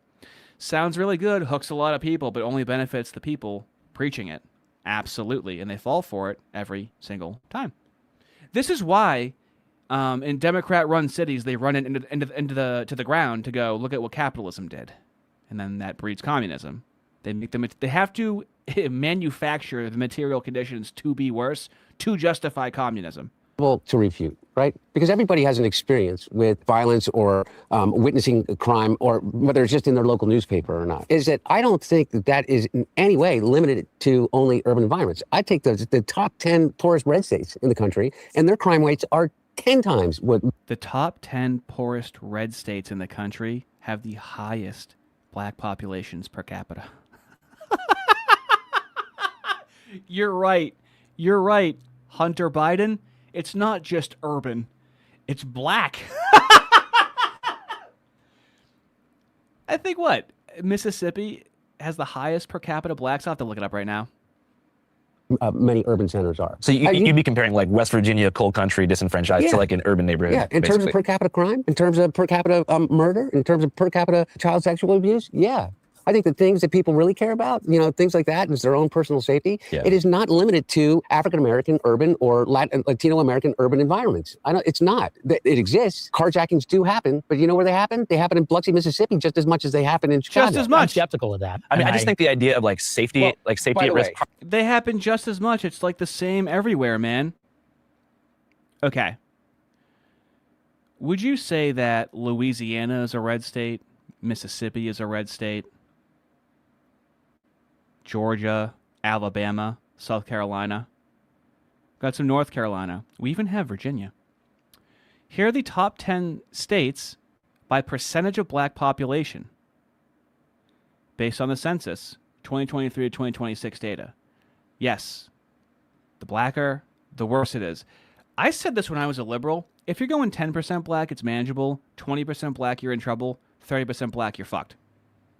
Been saying that for a decade, motherfucker. Let's keep going. I feel like media has overblown the level of everybody's danger. going to fact check both of us on this. And but I agree with you. But my point about all of it is that you can always point to a reason, Nick. There's never been a time in which there hasn't been crime in major urban. So a sex offender is complaining about grape. Yeah, that's about right. Areas where you pack a lot of people in. You're right, though, is that the difference between us feeling like each other are neighbors and that we can find some common ground. How do we feel like each other is neighbors? If we look alike, does it help?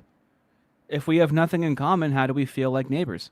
Is the fact, you can live in existence now by the time you're 56 years old and never really have to leave your house to make a living, you don't go to the community center anymore. I love the idea. Even Joe Biden didn't have a regular person's life. He never earned a wage in his life. Even his father didn't. This is how far removed they are from these conversations. And I don't know how to fix that. And Well, I certainly it don't all know how to connects fix it back to with the age of politics, AI. right? Because community is like an essential human need, if not the most important thing. So when you are deprived of that, you're more likely to look for. Now, do you see how they say community? This is why they say communities, right? It's not community. You don't have to say community when you're in a white-only area. It already exists. This is why the Asians don't say the Asian community, the Chinese community. They just keep money inside of their in-group. They have to call anything that's not a community, they have to call a community. The black community. That ain't a fucking community at all. Radical solution and be like, everything's broken. We need to try something really out there. So you might embrace something more reactionary on left or right to be like, fuck this, we need something new. And I'm not trying to draw this like male loneliness, like incel pipeline that the media tries to do all the time. But do you see a connection there between like people being lonely and having less friends and subcultural choice taking over community value systems or community engagement and people just like driving to the extreme? 100%. I think social dislocation is probably the number one problem of our times, because you look at the young people and you're right. It is one of those essential human needs is to connect and have that sense of familiarity, to be seen, to see, and to be seen. And that's based on what? Seen and be seen. Oh my God, he's even talking like them, dude. Like, come on, this is fucking Fed talk, dude. This is, how enjoyable is this really? Something young people don't have. And I think, by the way, you look at the way young people socialize and even the mentality, I think a lot of young people. He encourages all of that, all of this. He hangs out with Sneeko, Clavicular, Nick Fuentes, supports all of this with his content. People don't have. And I think, by the way, you look at the way Yep, he goes to Miami, supports shit like that. young people socialize and even All the that mentality. I think a lot of young people have this absolute drive to go to college. Why? It's an extension of high school. And what do high school and college have in common? It's a community. You're in the quad. You can see and be seen. There's sort of like a status, reputation. You're constantly involved with other people. And I think everybody, young people, look at when they graduate from college like falling off a cliff and now life is over. Because now you just have your job, the gym, and going back home, and that's it. And this is why a lot of young people then want to move to the big cities. Got to go to New York, got to go to Chicago or LA. He wants people to stay in the big cities, as we heard with the Groiper. Do you see this? Nick Fuentes, as I've shown many times, says he wants to stay in Chicago. He doesn't want to go to return to the land. He likes living in a liberal city, is what he said. Duplicitous, constantly. Where it's happening, and they want to get a condo or an apartment downtown because they want to go to the bar scene, extend college a little bit longer. And I think that's just not really a sustainable way to have a society. There has to be a way for people to still have that sense of community outside of, let's say, college and high school, even into their adulthood, and then into their old age. So yeah, I mean, that's one of the biggest problems going on. And I would say something along the lines of church and pro-white organizations. Agree. I think it drives, even to your point about the whites-only community in Arkansas, I think it is driving these, let's call it ghettoization or insulation of people going into these artificial values-based communities. Yeah. Because where are you going to find an artificial values-based community? I'm sorry, Nick. I didn't catch that the first time. Or insulation of people going into these artificial values-based communities. Yeah. Because where are you going to find people? Go online, start spouting about politics, or, even not just for incels and right-wingers, but even on the left. Someone like Tyler Robinson, he's on Discord. He's on Discord with all of the Overwatch players and all the LGBTQ or whatever. And I think that, there's a tendency there where everybody kind of amplifies some of the resentment or feeling. Oh my God. Hunter Biden is still using. Look at Hunter Biden here. Or whatever. And I think that, there's a tendency there where everybody kind of amplifies some of the resentment or feelings there. So gone, I agree, dude. that's a huge driver. So for you, like back in high school when you were like first kind of starting to use the internet and all that, did you build most of your community in person outside Chicago, or was it mostly online? When I was in high school or college? High school. High school, I had real friends in Model UN. That was my favorite thing. So that was. But you were still creating like some kind of content at that time. Not in high school, no. Okay, so you went to BU. Yes. Were most of your friends like? What do we got? Ooh, what do we got? Ah, yes. Yes. Let's get cookie with it. Let's start cookieing. Things that you did say, if you I guess were allowed to remain on the mainstream internet. Absolutely, yeah. Looking back, and I'm not trying to get you to like take something back necessarily. What's like one thing that you said when you were younger where you're like, fuck, wish I could take that back? I don't know if I regret what I've said. It's just how you say it. Yeah, like can you think of an example of like when you listen back to something and you're like, geez, I wish I could. Yeah. So I did this rally in 2023 called Fuentes Rally 2. And the one comment I said, we're talking about a spiritual battle between Christians and everybody else. And I said, we're in a holy war. I said, and we're going to make them die in a holy war. And the second I said that, I was like, didn't mean to say that. It's an extemporaneous speech. So you don't rehearse it. You just say things. And I was like, didn't mean that. Shouldn't have said that. So it's always the how. It's always in the delivery that I... Nick, I can think of about 4 things that I really wish you would take back right now. Like what? The cookies in the oven. The cookies in the oven?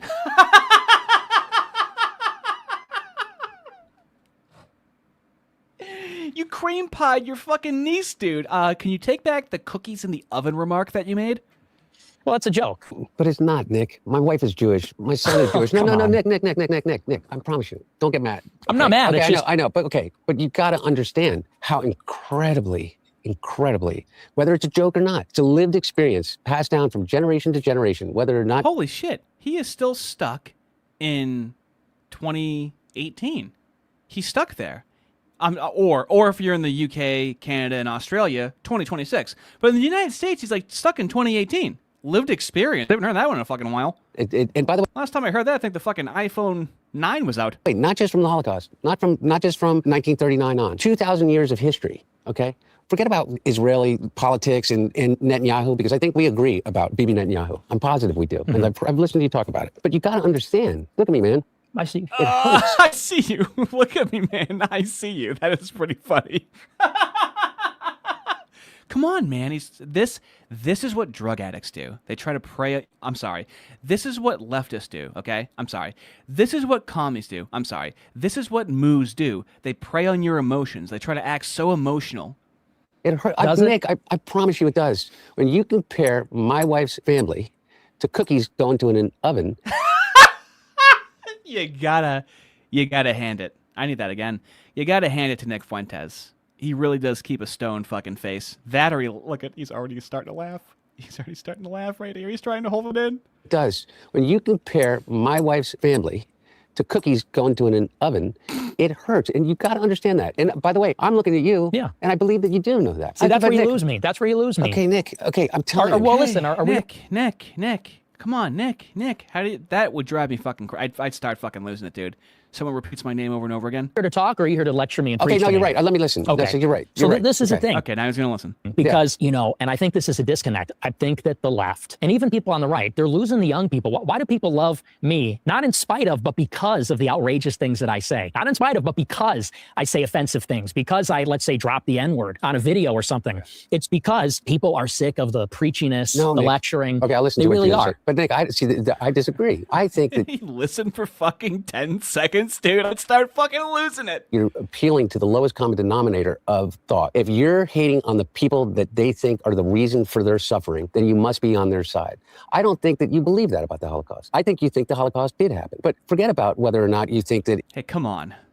My son died in the Holly. it is used politically in a way that is obtuse and wrong. But I think that you do believe that. And I think that you have to. Like, what's your cultural heritage? I'm Italian, Mexican, and Irish. Mexican. When did they come in Italian? When did the Mexicans come? When did the Irish come? Mexicans came turn of the last century. Yeah. Italians came in the 1860s. Yeah. Irish came in the early 1900s. Okay, so maybe you wouldn't care about something that is like grossly offensive just on the face of it and think that, oh, why can't people just believe that that's funny? But you got to understand this from the perspective of somebody that has the trauma, and I think that there is such a thing as generation. Why is this? I understand Why this is from this the picture for trauma? Perspective of somebody that has the trauma. Oh no! Oh god, I'm getting flashbacks from when I was a drunk monkey? What the fuck is this? Fucking editing's terrible with this. And I think that there is such a thing as generational trauma, and those stories are passed down generation to generation. When you say something like that, they completely shut off. They can't hear another thing that you're saying about this cultural disconnect, about losing communities, about the feeling of being left out or left behind in a world in which there no longer is this sense of community. All the other things that you say, everybody else is left, and what you do pick up, you pick up the ones that hear the dog whistle. And there he goes and libs out again. Okay. I'm going to save you some of his libbing out. I had to listen to all of it. I didn't have to. I'm a sick fuck. And it is provocative, and that's sort of what makes it funny. I mean, what we would say in our generation is edgelording. We're being... Here we go, okay? Edgelording. I've never heard it used as a verb, and unfortunately, well, fortunately for us, this is the first time Hunter Biden is interfacing with the concept of being an edgelord. It's never defined to him, so he's working up what he thinks the definition of edgelord is in his brain. Being edgy, we're being provocative. And I think that it is that kind of overbearing sense for our entire... I'm the king of edgelord. I don't think you know what edgelord is. When someone's doing something illegal, okay? Do we ever call it edgy? Let's try and define edgelord right now, okay? Edgelord revolves around being offensive without breaking the law, right? Whenever a fucking black guy beats the shit out of a fucking white woman, we're like, oh, that's a little too rich for my blood. It's pretty fucking edgy, dude. No, he's committing a crime. You're not being edgy when you're stealing. You're being edgy when you know you're walking up to the line of offending someone's sensibilities. I would imagine that's what it is.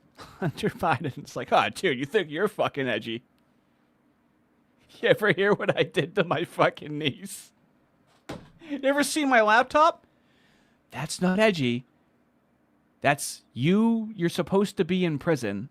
That's what that is. I love this. And in a certain way. Let's let Nick explain the psychology. You know, it's that overbearingness that my generation's had our entire lives. That's not appropriate. That's not funny. Think of the trauma. That's racist. That's white supremacist. That makes it funny. It makes it different, interesting. And let me grant, by the way, I think that now, and this is maybe a concession towards you, now that my kind of humor has become mainstream and popular, I don't even think that that's funny anymore. People do the edgelording thing. It's become so commonplace and so tired. I don't think it's that funny or impressive. That's a big part of why I kind of moved past it. Because 10 years ago, it was treated like sacrilegious. Yeah, you know, I know what's edgy now is trashing the Groypers, because you're not supposed to do that, you know? That's edgy. The miscegenation takes. That actually is edgy. That actually pisses people off. It really is funny because no matter what group, this is why I'm so bad with collectivism. No matter what group it is, if I know what bothers you, there's something in my head that's like, it'd be kind of funny if I said that thing that bothers them, you know? The pro-whites hate the thought of miscegenation, so I have to throw it out there. And boy, oh boy, do they fucking hate it. And then it's just like, honestly, it is like triggering people on the left, like a trans person or a commie or anything like that. Except you guys are way nicer, okay? But it is really funny for a miscegenation take to happen. And some of the comments I get are, do I have something to say to you? I'm like, yeah, I know you do. I think it's funny. It's harmless, though, I think. Yes. And there's something funny about the fact that you could say a word or make a joke and make people lose their minds and freak out. And it was like an international incident if you said the wrong thing. And I think that's what made it tempting. See, even comments like this, I do not like brown women. I love comments like that. That is very straightforward, unmistakable, okay? Especially for a young person, you want to rebel, you want to be defiant, you want to be a little revolutionary or something. This seems like the overarching consensus of just do Asians if you must. That does, but I know what you mean when you say Asians. There's a lot of different kinds of Asians, okay? I know what you mean, right? You mean Oriental. It's really what you mean. You don't mean the Philippines, do you? Come on. You don't mean what's a weird one? What's a weird Asian? And not even too Chinese. I know what you mean. I don't even think full Asian. I think half Asian is the cutoff, and even still certain ones, definitely. A full Chinese person looks like a fucking Muppet, dude. Now, as time has gone on, I think that's become a fad. Everybody does it. It's lost its power. And I think that, by the way, part of why we're getting less of it is because instead of getting the preachy lecture from the left saying that's not appropriate. Yeah, you don't mean Laotian. Thank you. You want to know what's funny? Even that interethnic dispute between Thailand and Laos, if you say Laotian words in Thailand, somebody might actually hit you and get into a fight with you because they just turned the Laotian language into swears. That's how much they hate Laotians, and that's right next door to them. They just turned their language into their swear words. People just roll their eyes. Now when an edgy white person says the N-word, people roll their eyes and go, really? You know, that joke again? Normalization. Excellent. People hear someone wears a Nazi costume, makes a Holocaust joke. People go, really? That joke again? Really? It's not impressive. It's not funny anymore. We've seen it before. And ironically, that is what makes you get less of it when you disempower those things by not giving them this over-the-top reaction, pretending like it's some great travesty. So you think the new counterculture is going to be woke again? No, I think it's a synthesis. A synthesis of post-edgelordism and wokeism? Yes, because a synthesis of post-edgelordism and wokeism. I want off the ride. Leningrad, remember for 4 months? Talking about crime in red states is the safe, edgy way. Safe, edgy way. Yes. Democrats talk about black people. Absolutely. Leningrad, $5, thank you. Don't get mad. Visibly upset drug addict reaching out to grab your arm. Or just diving into his own hands. Adrian Yoka, $5, thank you. Me and some buds on the forefront of Discord drama. It's the most lolcow I've seen from him since. Also, the sixth sheep's sick. Thank you. Much appreciated. Kudzu Warrior, gifted 20 rhetorically defective memberships. If you have received a membership, stop what you're doing. Click on the description of this very video. There are 2 links. There's links to all the Hard R videos. You're going to want to look in the live streams and in the videos. Then it will say members only. You will select that to see all the videos. Also, you want to click on the playlist, which puts all of my embarrassing... They're kind of embarrassing, though I did debate the N-word with 2 black guys from 2019. And I said the N-word courageously on the internet. So don't count me out, fellas. I'm edgy. Crad Brando, $5, thank you. What's so frustrating is who Nick criticizes versus who he glazes.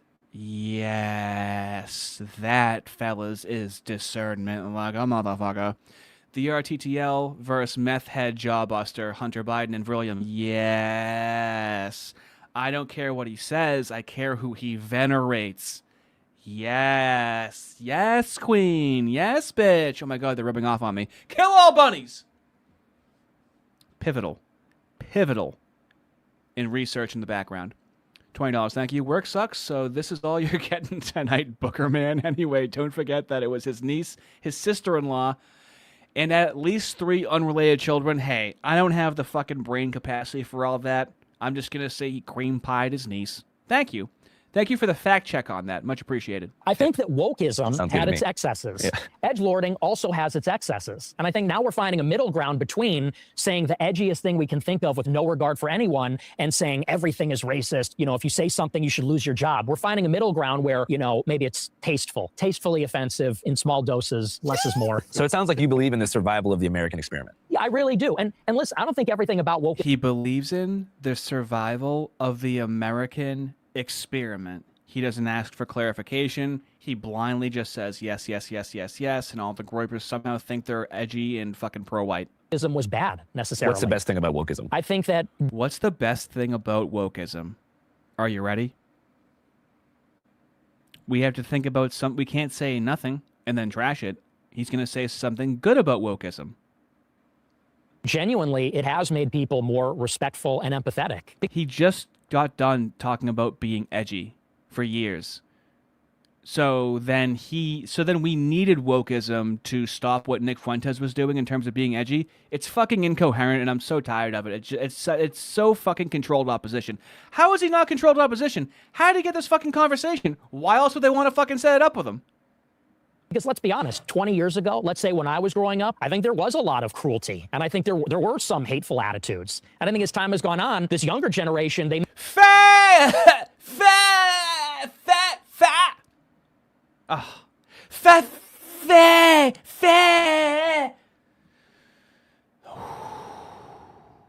It's not fair. It's not fair is what I'm saying. May not be even left-wing. They may not be what you'd consider woke, but I think they are respectful of people that have different ideas or, you know, different way of life or from a different culture. You know, we make jokes all the time about the fact that I'm like a far-right guy and I'm Mexican. People say I'm a white supremacist, I'm Mexican. And people make a joke that a lot of far-right people are Hispanic. And I think that's a consequence that there's very little genuine racial hatred in. Now, this is where I intercept, okay? There is a large portion of people that are an amount of white that's not white enough for you, but they're white enough for me.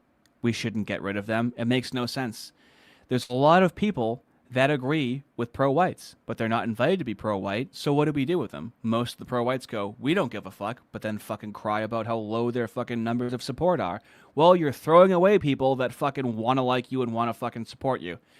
That, I think, is in sales, biggest opportunity of the dissident white wing, which we'll go into more detail on Monday when me and my co-host Fist, as I have a guest on my solo stream, talk about paganism, Christianity, intersections of being race first, like Thomas Rousseau, or Christ first, like Joel Webbin in their conversation that they had recently. Of course, tomorrow is Sunday, and I still have to do my William stream tomorrow, so I'm getting fatigued over here. Anybody's DNA anymore, or any kind of hatred. And I think that's positive, but that went too far. I think some of the other stuff went too far as well. You know, one of these strange things about sitting in a... Gay, that's what a gay guy looks like.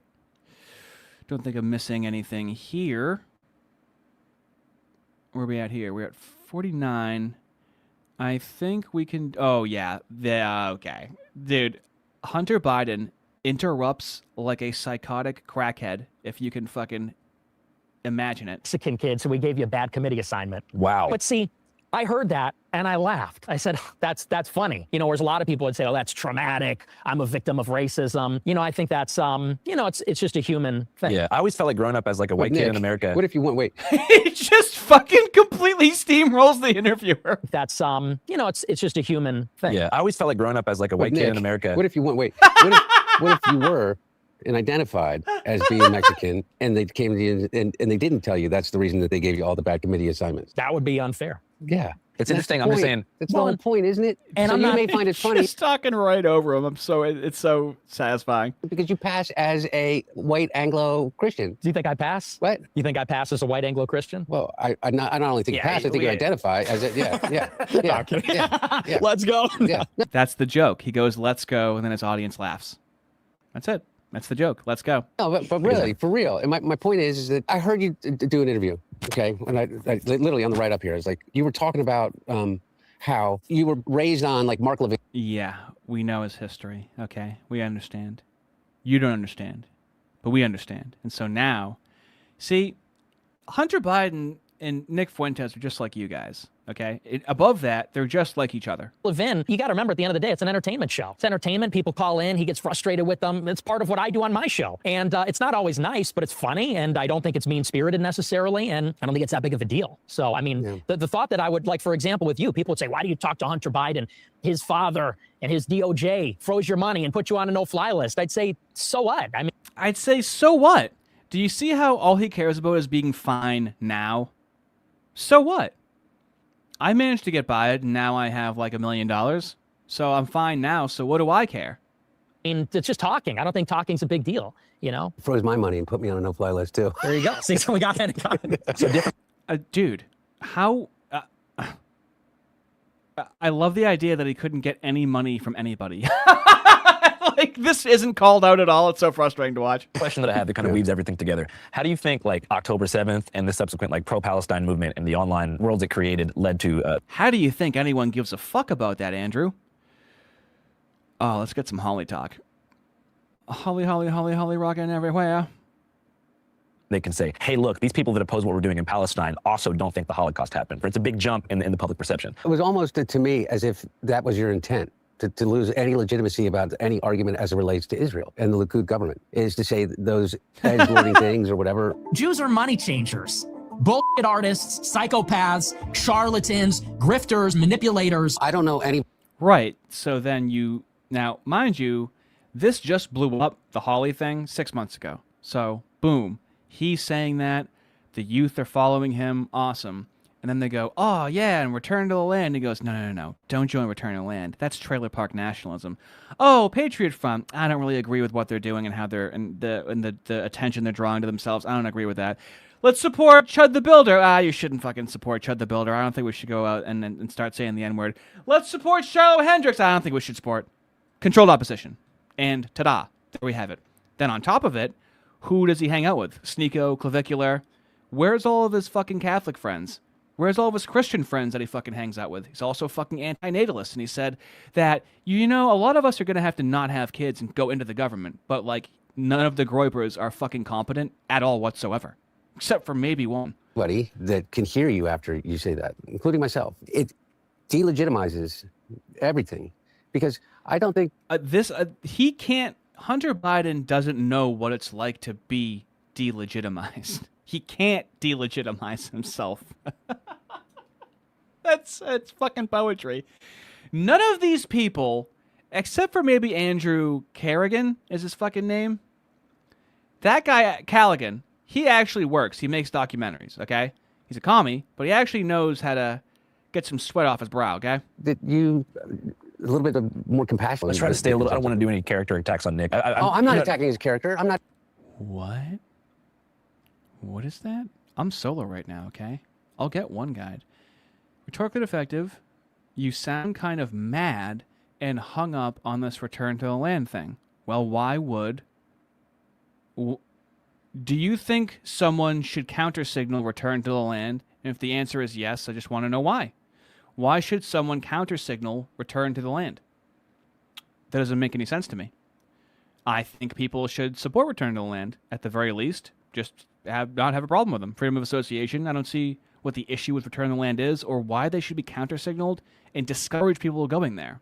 That would be my answer. Attacking, I promise you, I'm no, not. As far as compassion, oh my God. He rags on Sneeko nonstop. Yeah, now, you fucking idiot. Yeah, he does fucking now! Yeah, he also rags on Laura Loomer now, but not in 2022. You fucking idiot. You fucking moron. I more just mean straightforward. Do you feel like the rise in anti-Semitic online influencers post-October 7th has given Israel more ammunition to work with in terms of casting everyone who opposes what they're doing as just like a... Is this intentional? Are we trying to one-guy me? RTTL isn't the solution. Tell me what the solution is. What is the solution? Our enemies have so many small, different solutions that culminate into varying solutions that they have. What do you mean it isn't the solution? They don't say it's the solution. Show me them saying it's the solution. It has utility in stress testing the system, but that's about it. Okay, ought we have that or ought we not have it? I don't understand this feedback. I genuinely am lost on it. rabid Jew hater. In some cases, yeah, in some cases, sure. But I also think that's overstated because I think that, look, let's just be honest. I do believe the political left wants to make the Israel issue very narrow. And they want to say that the issue is this genocide in Palestine. And on some level, they think that the Israeli government is racist. You f***ing baying pig. You f***ing bloodthirsty, violent pig dog. And that's the problem. And I think that ignores that there is a broader conversation. Mind you, as William said on his stream watching this, that Andrew Callaghan was hanging out with Hassan Piker like a fucking few years ago. And it does have to do with the Holocaust, and it does have to do with Jews as such, and Jewish nationalism and Jewish identity. So to try to shoehorn it in and say, well, if anybody goes further than this very narrow critique of Israel, well, they're actually helping Israel, I don't agree with that. I think we have to unpack the whole conversation. Well, do you care a lot about Palestinians? Gay question. Do you care a lot about Palestinians? That's a gay question. You want to hear an even gayer statement? I think that people on the left, they may be guilty of maybe caring more about Palestine than they do about America. Nick, but the left didn't cancel you. The right canceled. Nick, the left didn't cancel you. How do you even engage in a dialogue? Nick, the left didn't cancel you. The left was fine with you. It was the far right Ben Shapiro that canceled you. Are we really over the crack phase, Hunter? Are we really off the crack? Canceled you first. The right canceled you first, and Ben Shapiro and the Daily Wire, and those were the people that canceled. They may have utilized the tools of the left, or what you call the left, to be able to do that, but it was the right that canceled you. And by the way, what I would consider a radical right. The Daily Wire, to me, is a radical right. The Daily Wire is the radical right. So what is a Natsock to him? What's a National Socialist? What's an actual neo-Nazi like to him? By the way, neo-Nazis per capita are much more peaceful than black people. Per capita, way more peaceful. I'll die on that fucking hill all day long. I don't think they're even reactionary. I don't think they're that conservative at all. Ben Shapiro, I mean, he's not like he's in favor of mass migration. In 2016, they were alt-right. No, they were not. Ben Shapiro and the Daily Wire were to the right of Mitt. It's honestly, I have to side with Hunter Biden here. He was fucking his niece and on crack cocaine in 2016. So I wouldn't trust him to have an accurate recounting, an accurate memory of the political leanings of popular influencers in 2016. He was very busy not being racist. Thankfully, he wasn't being racist or anti-Semitic. Romney. Yes. You know what I mean? That's what I mean. And that's they what weren't I'm Mormon saying. conservatives. Yeah. My point was, that's who you were canceled by. I was also canceled by the left. No, I know. They came along. They came along because some of the more Yeah, I know. Well, then you lied.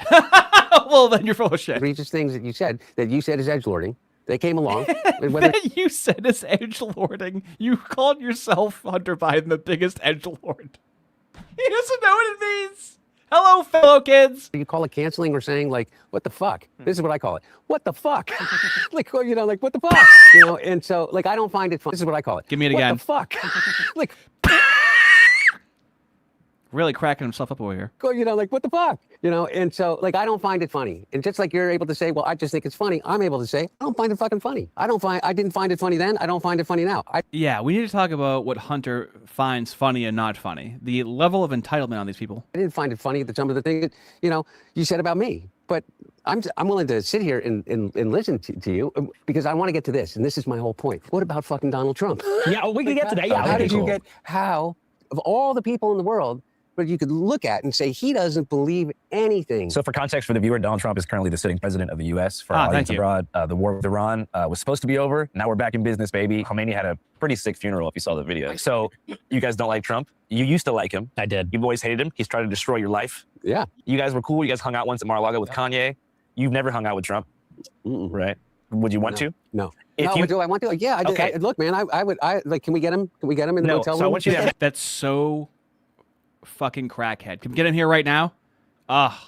There's no way he's sober. There's no way.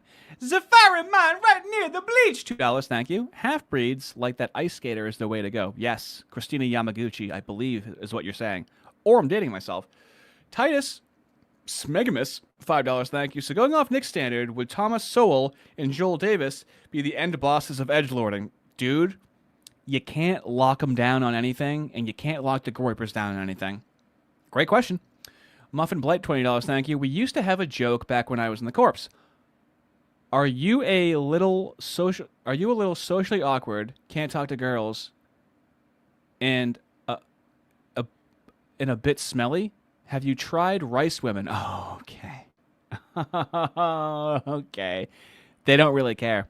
The Asians really do just like a white guy. Like, you'll see an ugly white guy with a really attractive Asian. He looks exotic to her. Like, think of what your dad looks like. An Asian woman sees your dad. She's like, whoa, I haven't seen that before. That's exotic. Isn't that funny? Leningrad, $5. Is it just Nick trying to make up with Baphomet's strongest teach-in? Dude, they don't have any culture. The fucking Groypers. Who the fuck thinks Catholic when they think of how the Groypers act? No one. No one thinks that they're a moral fucking people or at all whatsoever. Mighty Meme King, $5. Every Groyper competent enough to acquire power ditches the Groypers and becomes far more radical. I know this because I'm one of them. Right? They're LARPing. That's why. Well, here's the thing. Recently, somebody said that, like, don't say right wing, or what would you say instead of right wing? Why right wing? Because right wing is normal. I don't say far right. You could say the most extreme thing to me, and I'm gonna find a way to normalize it because I don't think it's extreme. What I think is extreme is cutting off kids' dicks, flooding the borders with brown people, black people, non-European people intentionally. That's extreme to me. The stuff you guys cook up, I find a way to normalize because even though I don't agree with it, what did we learn, class? It's Chris Rock. I understand. I would never... Yeah, what was that Chris Rock bit? I would never lay a hand on a woman. I'm not about that shit, but I shake the shit out of one. Okay, but I understand. I may not agree with what you're saying, but I understand why you're saying it. And that's how the game is played. Deepcom, $5. Remember, if you shit talk Return to Land, you're the same as a moo woman who is trying to sue them. Reflect on that and repent. I mean, honestly, I just want to know the argument, right? I don't tell you what to do, but once you understand what I'm saying, it's kind of difficult to go, well, he's got a point there. Leningrad, $5. 3 liberals calling another liberal far right. Dude, it's fucking tough. It is $2 steak tough. I want you to imagine he's in the motel with us. Yeah. That's Trump. What do you want to ask him? Oh, put me on the spot. I don't want to ask Donald Trump anything because I know, and I think you would agree with me, is that Donald Trump isn't going to give me an authentic answer. Donald Trump never gives an authentic answer. Yeah, of course, he comes from a family of Joe Biden, not wanting his kids to be in a racial jungle. I guess that was an authentic answer. I had to walk that back. Joe Biden, famous for giving authentic answers. He gives what people refer to as being authentic, but it's not authentic. It's audacious. It's like the example that I give that is the best metaphor for this is that he says he's 6'3". Bro, I'm going to have to go into this more on Monday, but I'm going to have to continually demystify Return to the Land. I'm not giving up my computer, but the Amish make it seem easy to return to the land. They have technology there. Here's what you have to do to prepare thinking about going to return to the land. You have to de-goy slop yourself, okay? The best way to do that, and this can easily connect pagans with Christians. You have to get good at fasting. I can make any of you an achievable, effective fasting program for absolutely any person out there. I've done 48-hour fasts, okay? It really slows down your addictions, your habits. You can reflect. You're not as addicted to things, not as knee-jerk. All you care about is eating food. Step 1 is de-goy slop yourself. How do you de-goy slop yourself? Well, the most effective method everyone has access to is a form of fasting, which I'm probably going to go way more into detail about on Monday. Weighs 225 pounds. And everybody laughs because that's a little bit like edgelording, right? Everybody knows that he is maybe 6 feet and weighs maybe 300. 285? He's a big guy. He's a pretty big guy. Yeah, big guy. But by virtue of every picture ever taken of anyone that's 6'3". Oh my God, he's talking about how tall Trump is, dude. Fucking pickle smooch over here. Okay, I still can't believe he talked about selling $200,000 paintings. This guy's acting like he's one of us. He's google gobbling. Well, I find that that's Donald Trump on everything. He said he'd end the war in Ukraine on day one. That is a war that's dying to be settled. I will get it settled before I even become president. And I didn't hear anybody on the right and say, that's just bullshit. It's just bullshit. Yeah, everyone on the right enjoyed that. He said he would build a wall. I don't believe in building a wall, but everybody said that's bullshit. And then when he doesn't believe in building a wall. Doesn't that sound extreme? Do you not believe in building a door on your fucking home? That sounds extreme to me. Why shouldn't we build a wall to the country? That's fucking extreme. Like, that's why when I hear ideas on the right that a normal person goes, oh, that sounds extreme, I'm like, are you comparing this to the other political options that we fucking have? in the office, the corruption, the level of the corruption. I mean, people believed or led to believe that there was this thing called the Biden crime family, right? I know that you know is that I didn't do a single piece of business when my dad was president. I made basically $200,000 a year selling paintings. I picked the thing that was the furthest possible thing away from politics that I possibly could. Don and what? Okay, this person is being honest here. I don't agree with Nick on everything he says nowadays either, but the hand-wringing, do you see the emotional language, right? The hand-wringing from Ardy is heavy-handed. See, that's not descriptive. What exactly? Oh, so rhetorically, how I'm doing it? That's how I'm saying it? Almost like there's more to this than what he's letting on. So, I mean, how do I actually interact with this criticism? Hand-wringing. It feels like I'm talking to a graper right now. The hand-wringing, the under the bus, the pocket watching, these phrases, the hand-wringing. So, obviously, that's not, I can't do anything with that. That just sounds like it sounds like what I said hurt your feelings. And so then you're saying that I'm hand-wringing. So then we have to, what does that even mean? Do you see that there's not, I need you to give me act more like a white person when you give me a criticism so I can respond to it, is what I would say. Eric have done over $1.3 billion in contracts, just in contracts for underlying companies that they have an ownership stake in with the Department of Defense. Don Jr. got the largest loan ever given. Yeah, what did you ever get, Hunter Biden? What did you ever get, okay? By the Department of Defense, a company that he bought into like 3 months before they got the loan. Because Peter Navarro picked up the phone and called DOD to get it done. My point is, I don't have anything productive to say to You don't have anything productive. It's the most honest thing you've said all night. him that I know of. And when I listen to you, and I listen to what you do, my question is how did you not see that before? He was a disaster in 2020. A complete and Terrific. You're a Wilson simp, though. It takes the impact out of your critiques of Nick. And then what do I do with that? Do you see I'm a simp? Speak like a white person so I can respond to you. You're speaking like a fucking black teenager right now, dude. You're a Wilson simp, though. Okay? Does that mean I defend... What have I defended by Andrew Wilson that you disagree with? Here, let me try and whiten you up, okay? disaster is related to what he did with COVID. Regardless of whether you think we're supposed to be wearing a mask or not. Mm-hmm. The question for Nick is, how did you not realize 6 years ago that Trump would be this sort of letdown? Because he doesn't hold, there's no ideological core to Donald Trump. No, I agree with you. Well, you got to realize. There's no ideological core to Donald Trump. Yeah, what, like Biden? All of this immediately applies to his entire fucking family. In 2016, where Republicans were at, we had John McCain, we had Mitt Romney, and the perception on the right is that they were insufficiently conservative and that they were losers. All they do is lose because they don't fight. There was this perception that the Democrats are ruthless, fighters. Obama crushed in 2008, crushed when we thought he really should have lost in 2012. That was a Republican perception that Romney let us down. And so when Trump came on the scene in 2016, it was new, it was refreshing. He seemed like somebody that was really going to take on, not just the... See, now, these are just things that we all know. Wasn't this hyped up that they like fought or something like that? You really have to be a Tim Pool fan to like Nick Fuentes now, right? This is just very milky. No, it's over.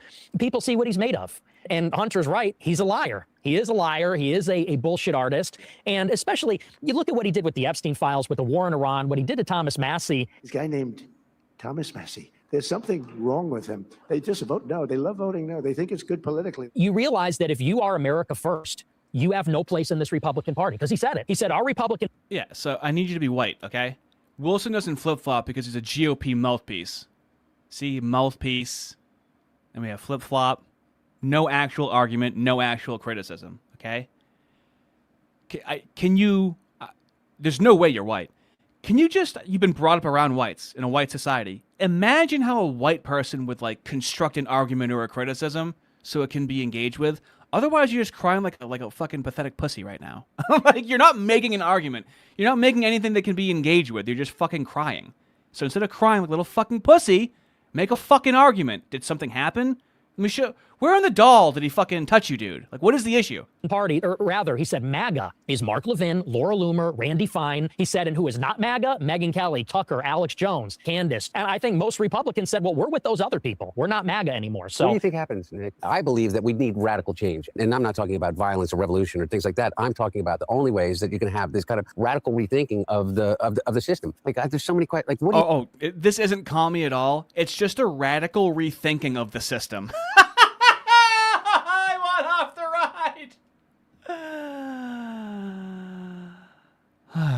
Think about the Epstein files. What do you think about the accountability? Or do you think that he's broken the system to the degree that we now are basically in a dictatorship light?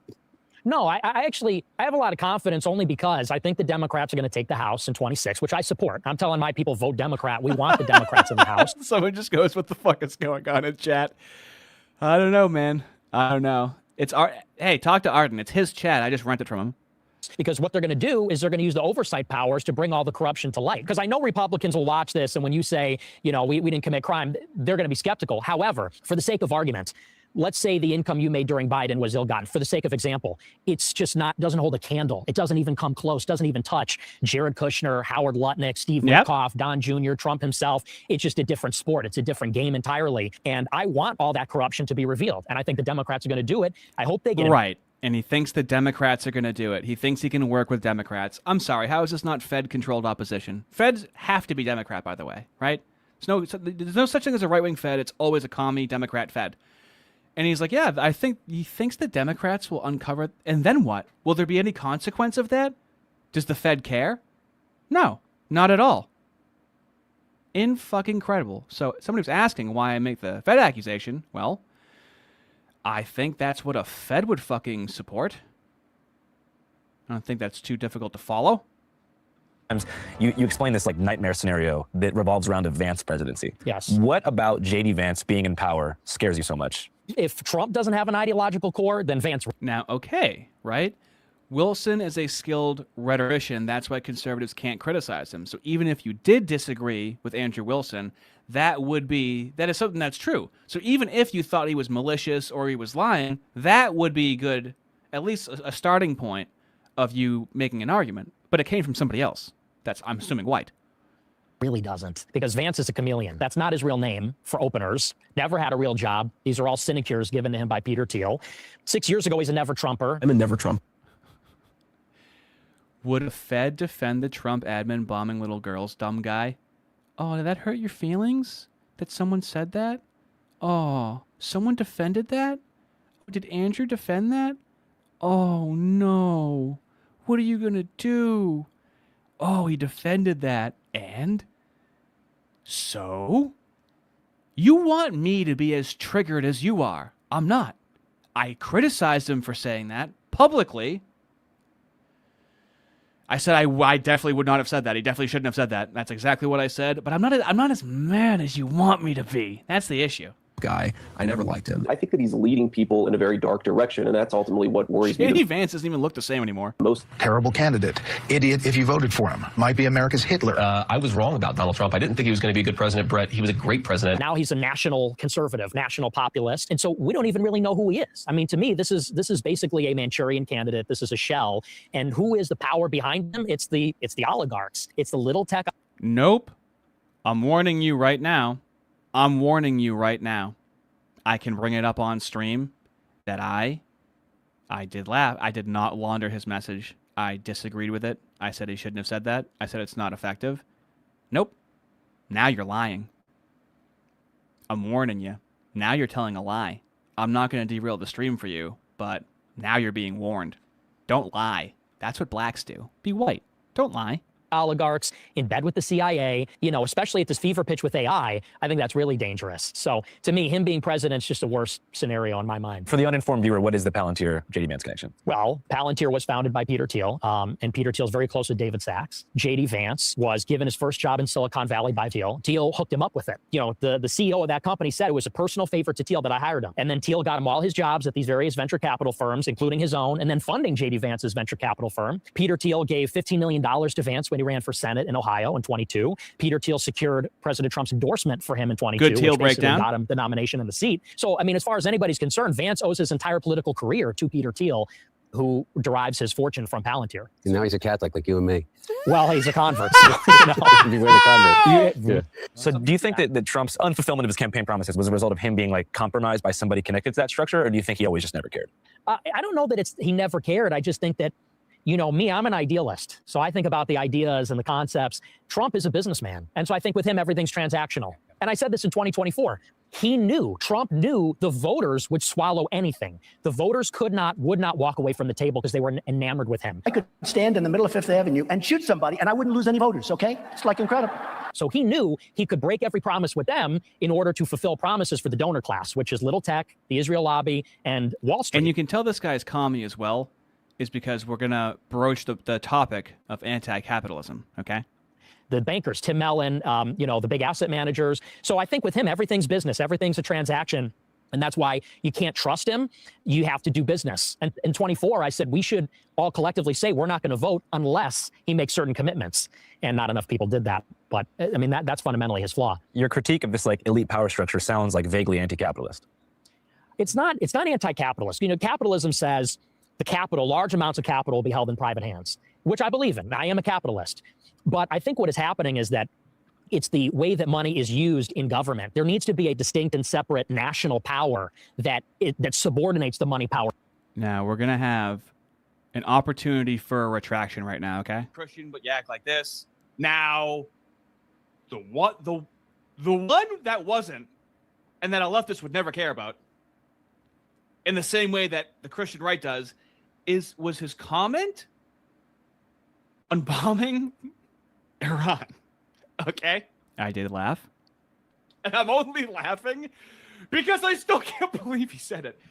It is probably one of the most rhetorically defective things I've ever heard, and I just didn't see it coming from him. And I went into more detail each time I talked about it as to how I disagree with it and don't think he should have said it. To it. The problem is the billionaires buy all the elections, buy all the media, control public perception. And so really we're all subsidiary then to the market. So I support capitalism, but it just has to be underneath the nation, underneath the state. It seems like you have a pretty optimistic perspective on the year 2028. Well, he's going to. Also, you can't laugh at Andrew Wilson during a debate saying, oh, either they get graped or bombed.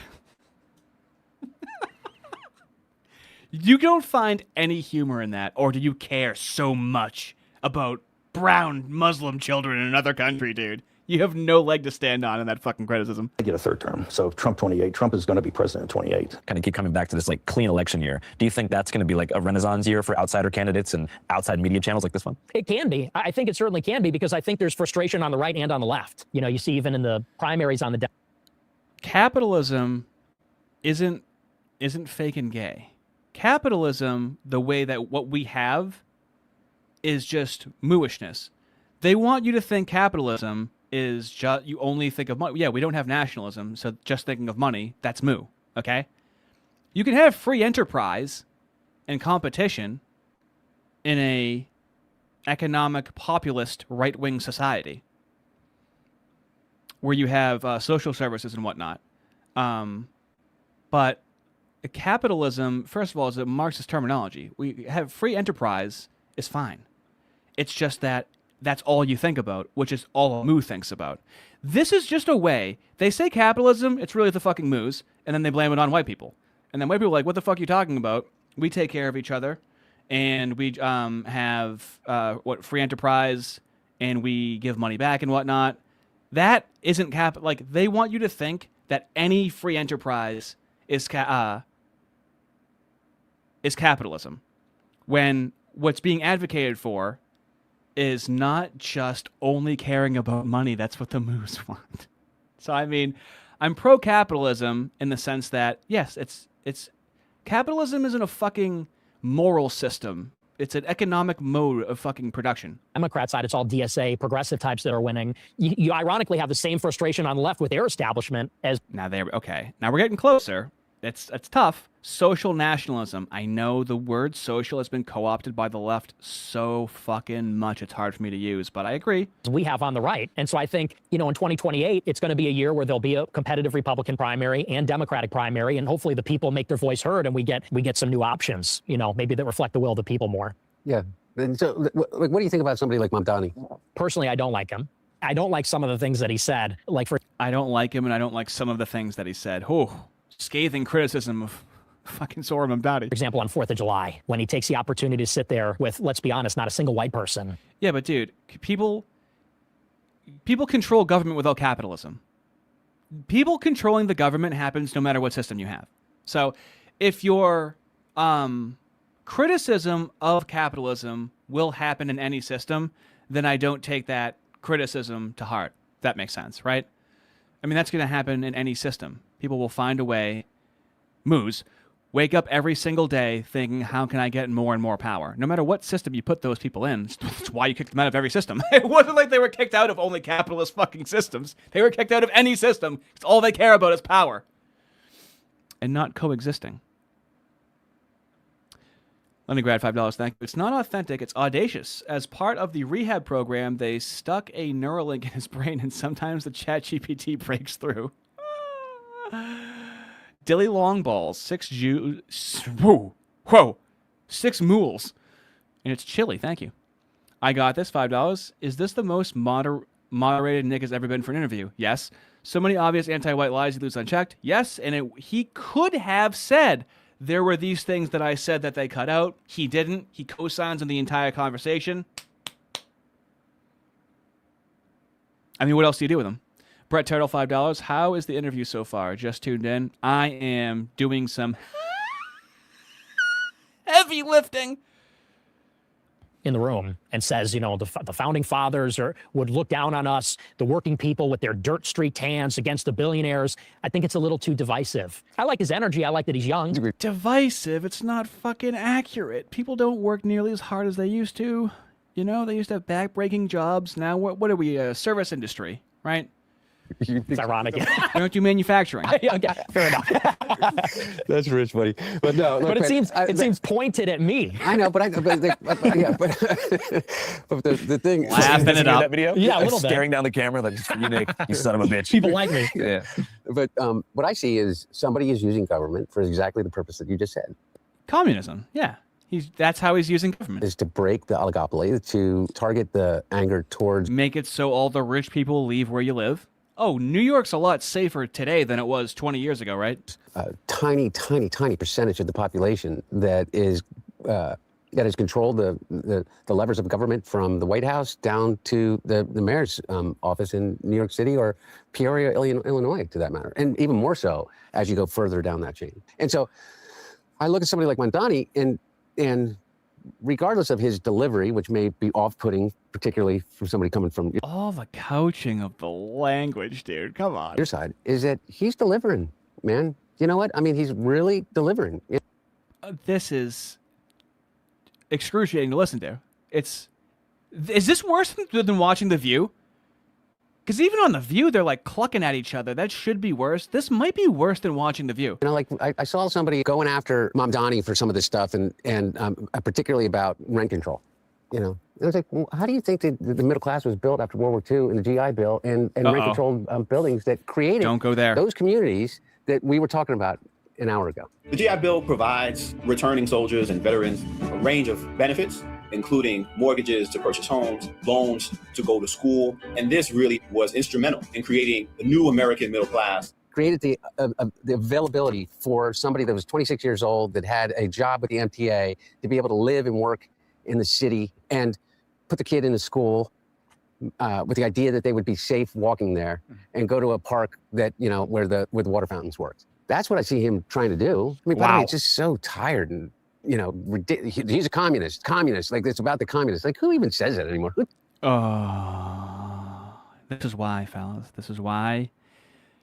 There's on the right wing. All right, you got your pro-whites. You got your whites first. You got your Christians first. Okay, as I've shown you, there is too much looking the other way when it comes to communism. I am the anti-communist front of the right wing. I spend a lot of my time on that. I know about its history in the United States, and it's just, of course, it shakes hands with the moos all the time. But here's the thing. You can't really talk about the moos. You can now a little bit. I can talk about communists on YouTube for the rest of my life. That's easy. That's permissible. It's also very interchangeable with other groups. You just can't. Who's commie? What's a commie? What does a commie have to do to be called a fucking commie in 2026? I'm gonna lose it. Nobody think. You know what? We're just 1981, and we're watching Rocky V and worried about the communists. You know what I mean? I just don't. That's his fucking view of communism. Rocky V. What the fuck? That's something a person on crack would say. What a fucking crack comment. I don't get it. Oh, and then they had to cut this out for some reason. Before my whole Philly legitimacy was just blown right there. But it's just kind of. So I look at somebody like Mamdani. I think, well, he's just talking about good government. Like, what do you think about healthcare? Don't you? This is how a child speaks. He's just talking about good government. All right, you like bad government. I like good government. Also, somebody did make a good comment about the economy. Something about, yeah.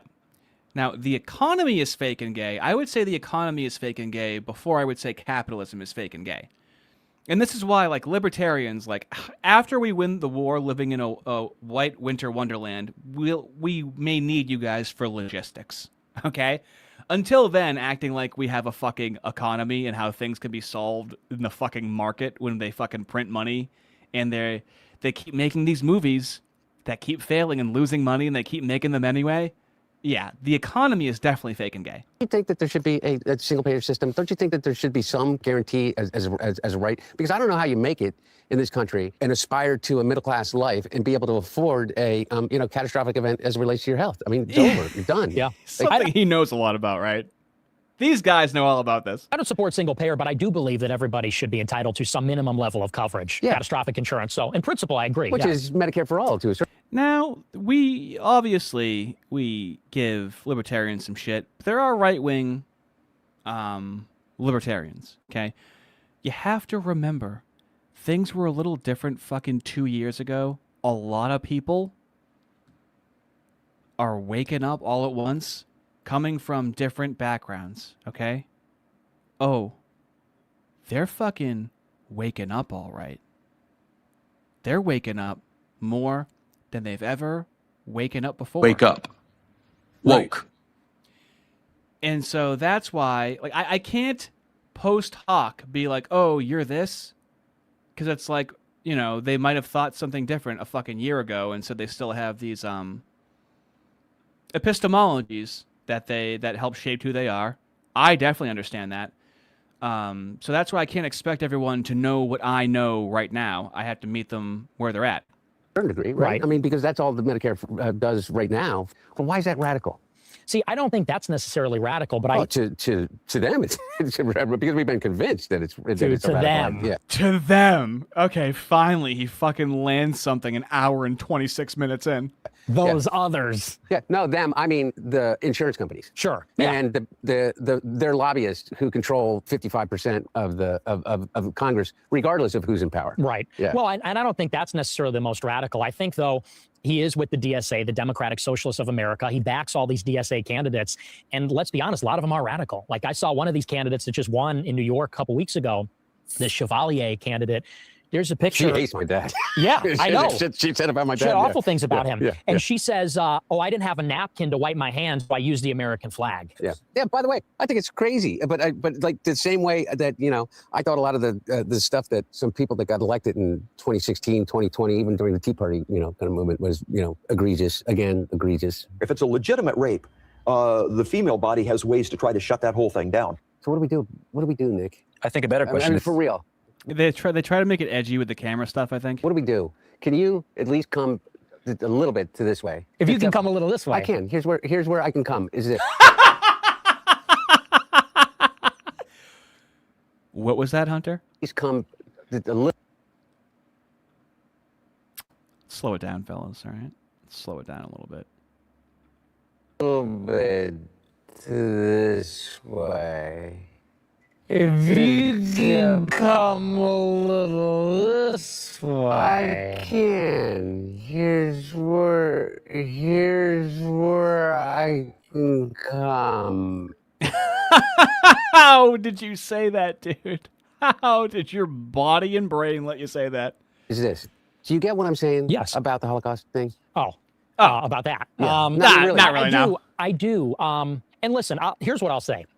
Now that I'm older, I do think that's not the best approach. So I agree with you on that. And I see it as I get older. Not good. Because let's be honest, saying those things when I'm a younger guy, when I'm 18, 20, it's like you got to think that's just the age. Jews are running society. Women need to shut the fuck up. Blacks need to be imprisoned for the most part. And a lot of young people think that's funny and everything like that. I think that it also goes with the medium as well. Live streaming, social media, that's just what it rewards. So yeah, I think that people should try to move past some of that. I'll try. But if you try. Yeah. Okay. Absolutely. For real. And if you try for real, dude, he just sits there and takes it. What is his goal for having this conversation? Again, I am lost in what he's trying to accomplish. Hey, where'd that guy go that was talking about me defending or not hating Andrew Wilson enough or something? Where'd he go? It's kind of like I showed a clip and he ran away. Interesting. But yeah, this is a really tough watch. The rest of it, I think I'm just going to pick on chat.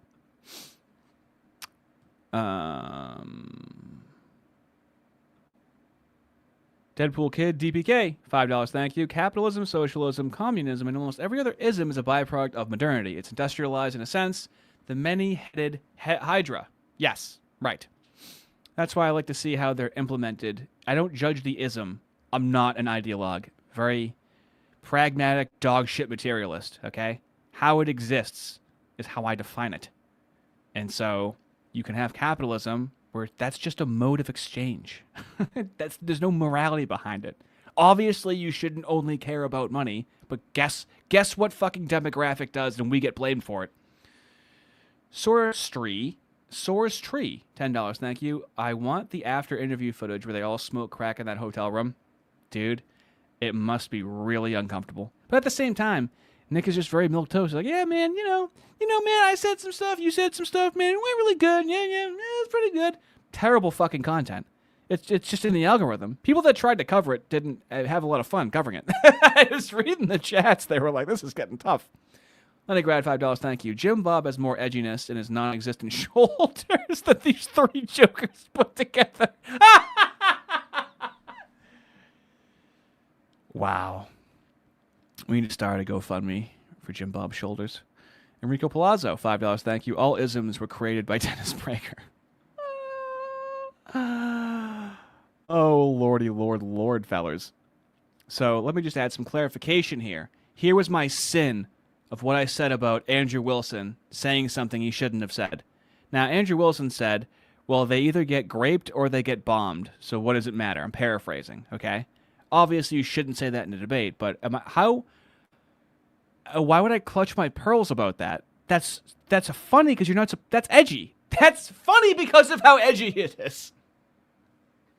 This is a tough argument, fellas. The orthos will debate with. Whoa, hey, come on now, man. Fuck. I gotta find it again. Hold on. Don't want to show you my secrets. Let me just give you a little more. One more of this. I got a couple more timestamps.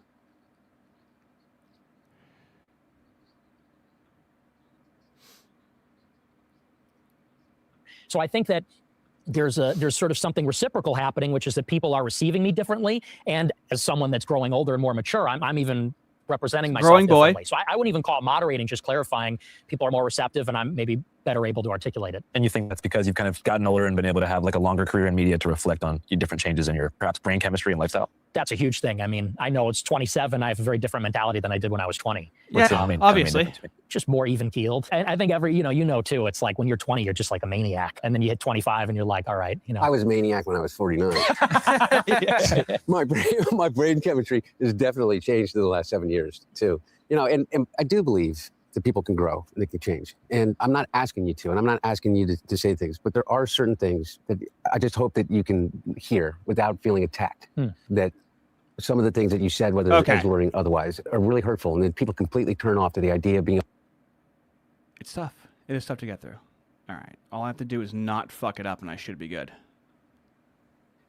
This is a tough argument, fellas. First of all, do you know every single person? Were those schoolgirls pedophiles? It's institutionalized in the Iranian. Just no. We're the 200 Here we go. Are we ready for the bomb to be dropped? schoolgirls pedophiles. You want to make sure that they're alive so they get raped? But You want to make sure they're alive so they can get graped. I fucking can't laugh at that and go, you shouldn't have said that in the debate. You want to make sure that they're alive so they get. Are we ready for the bomb to be dropped? Schoolgirls pedophiles. You want to make sure that they're alive so they get raped? But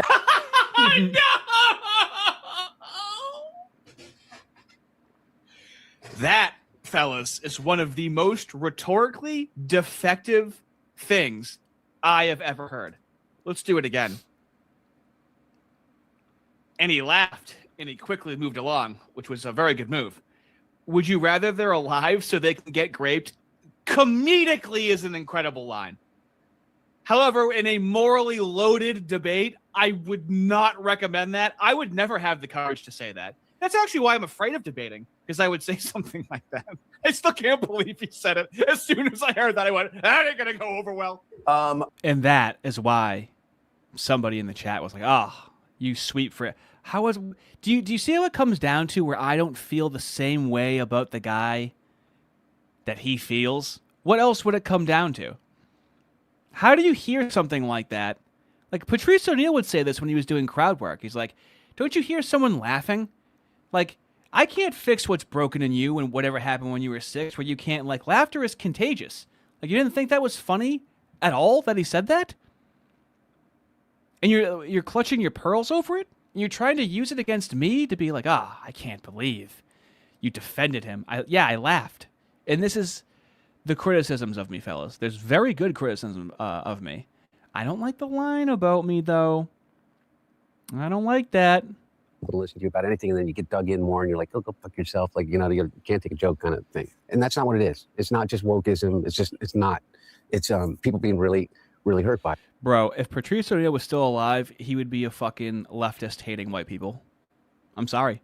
Even George Carlin was on some anti-white shit. Patrice was on some anti-white shit. Even Chris Rock went to the fucking anti-white shit in fucking 2014. I'm glad he died when he did. I'm glad he can be a legend, because I don't know, man. I don't think very few from back then, aside from Anthony fucking Cumia, have remained the same. And I accept your apology for all the mean things you said about me. Yes. Yeah, I'm on my apology tour. Is that the one thing you did say? You said I was a degenerate crackhead. Me? And I have the problem with that, not you. Me? Yeah. And I also said you were cool, though. Yeah, no, by the way, you said it. That's true. He said what he did with his niece was cool as well. A degenerate crackhead, and you know what? I'm not even mad about that, because I was a degenerate crackhead. I spent more time on my hands and knees smoking anything that even remotely resembled crack cocaine.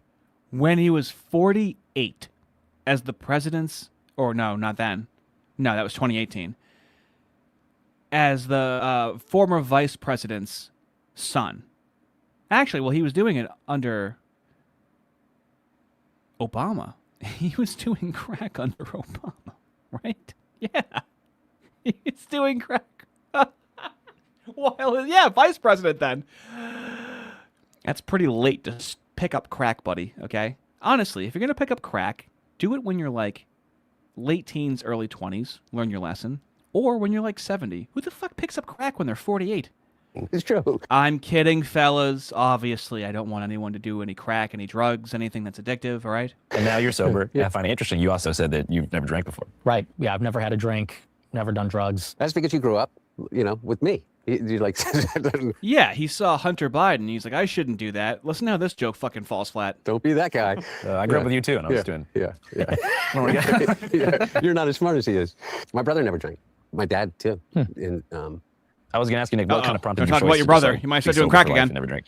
Well, a big part of it is I had a lot of addiction in my family. My grandfather was an alcoholic, committed suicide. Uncle died from an overdose from crack cocaine. My mom, 2 of her uncles, heroin addicts for their entire lives.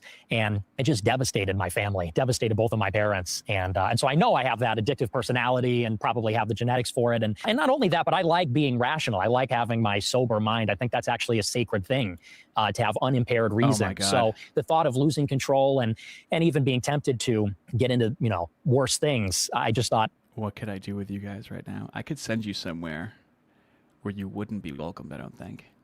I don't know how it would go.